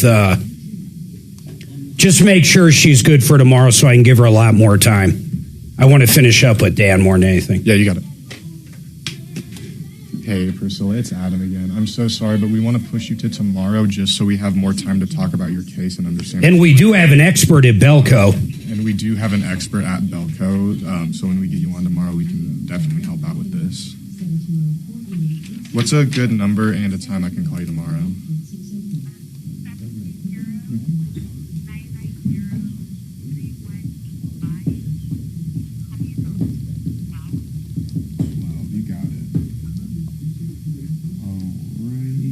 Thank you so much, and again, I'm sorry we're dragging you tomorrow, but we want to help out. And it depends on how the war ends, doesn't it?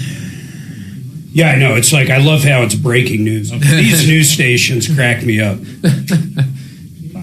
Breaking news. Trump says gas prices will go down when the war's over. Okay. You know, we kind of laugh, but it's got to be hard to fill 24/7. Oh, my God. Yeah. I mean, I fill 4 hours, and I'm... Across the nation, great commentator. Thank you, my friend. When you started by saying, Dan, you're loaded today, I was going to call my defamation lawyer. Because I haven't drank a thing. Weekday afternoons at 4 on Denver's Talk Station, 630 KHOW. All right, 303-713-8255. Dan McKenzie, couple things I wanted to ask you that I didn't get to during the show because you've had so many calls, really. But asset protection, how do people even handle, I don't even know how this works, but I want to take something like crypto. How do you handle crypto now? Like, do you actually have the passwords? Do you have to give your password, your wallet? Have you dealt with any of this kind of stuff? Not crypto specifically, but that is, I mean, people who are in the crypto world are largely there because they're in asset protection concerns, right? I mean, it's like part of the crypto is anonymizing where your money is, right? So, but whatever the asset is, asset protection usually involves giving up some control. I mean, it's giving up the control to somebody else that you trust, and how much control you're willing to give up. The more you're willing to kind of trust this other person, the more asset protection you can probably get. But, you know, as a society, we don't want to make that just like too easy. You know, you might be the one that get hit by the car. You might be the one that gets left high and dry by your wife, right? I keep bringing that up. I noticed. Top 3 estate planning mistakes, or even the top 1 that you've seen. Top 3 estate planning mistakes. I mean, we talked about earlier. So, actually, number 1 is like not planning around somebody who's living in a house, right, that they don't own. So, you know, that's always the source of my conflicts in probate processes, was where there's somebody living in a house, a kid that was living with the parents died, that kid doesn't want to get out. That's my number goodness. 1. Number 2, we talked about earlier, is an old estate plan. We mentioned, like, your plan, if it was developed when your kids were babies and now they're 30. Real problems when we're nominating Comerica Bank and it's like we don't even have an account there, haven't had an account there for years. Like, they don't care, right? So out of date estate plans, and then just, you know, again, not really thinking through the other stuff just besides what happens to my stuff at death. Getting back to where we started, which is incapacity events, making sure you are correctly covered there, because that's your more likely risk. I asked you about this word, intestacy. Explain what that means. Intestacy just means dying without a will, right? So that's passing away intestate. Now we're going to use the state law to determine who has the right to this. Now, where does that end? I know it goes to basically the next of kin, and there's an order to that. Is there ever cases where there isn't does it ever go to we hear, it's going to go to the state? Yeah, I mean, that really. almost never happens. No, not really. That's not what the intestate laws say. It goes indefinitely. I mean, but it obviously gets harder and harder to figure out who those people are. So it can end up in the unclaimed property fund. Eventually. Yeah. So, and then other things, people, if you're looking at getting on Medicaid at some point or long-term care, please call up Dan. Talk about look-back periods at Asset Protection. He's a wealth of information. You're going to love him. And it's simple. 833-CO Plans. Dan McKenzie, 833-CO Plans. I'm Marc Mager. We'll see you tomorrow right here on the Troubleshooter Network. Follow Tom Martino at Real Tom Martino and stay connected with all of us at 630 KHOW, KHOW.com, and on the iHeartRadio app. This is Denver's talk station, 630 KHOW. You may have heard tax credits are going away in the solar business, not so for commercial systems. And here's the best news. Alliance Roof and Solar, formerly Red Rocks, now can help you with that commercial system. For conventional business, even some home-based businesses. Learn how to qualify where the government pays for most of it and you make positive cash flow. Call Alliance today, 303-704-2449 or redrocksrs.com. Cash in now at 303-704-2449. I'm Drew Carney, anchor with 9 News. I love the Denver sports scene and living just 20 minutes from Red Rocks. I'm here to get you ready for the day ahead with the latest headlines. Covering breaking news that affects you and your family. Getting you the information you need right when you need it. Across the Denver Metro, we've got you covered. Because when news moves fast, you need a team that moves with you. Make the move to Colorado's #1 streaming newscast. 9 News Mornings, weekdays starting at 4:30. They came from every corner of the country, from small towns and big cities. But they all shared one thing in common. They belonged to a family called Marines. A tough and determined few, dedicated to protecting everything we hold sacred. And still, they come. Celebrate the history of those proud few who have earned the title Marine. KRFX HD2 Denver. KHOW Denver. This is 630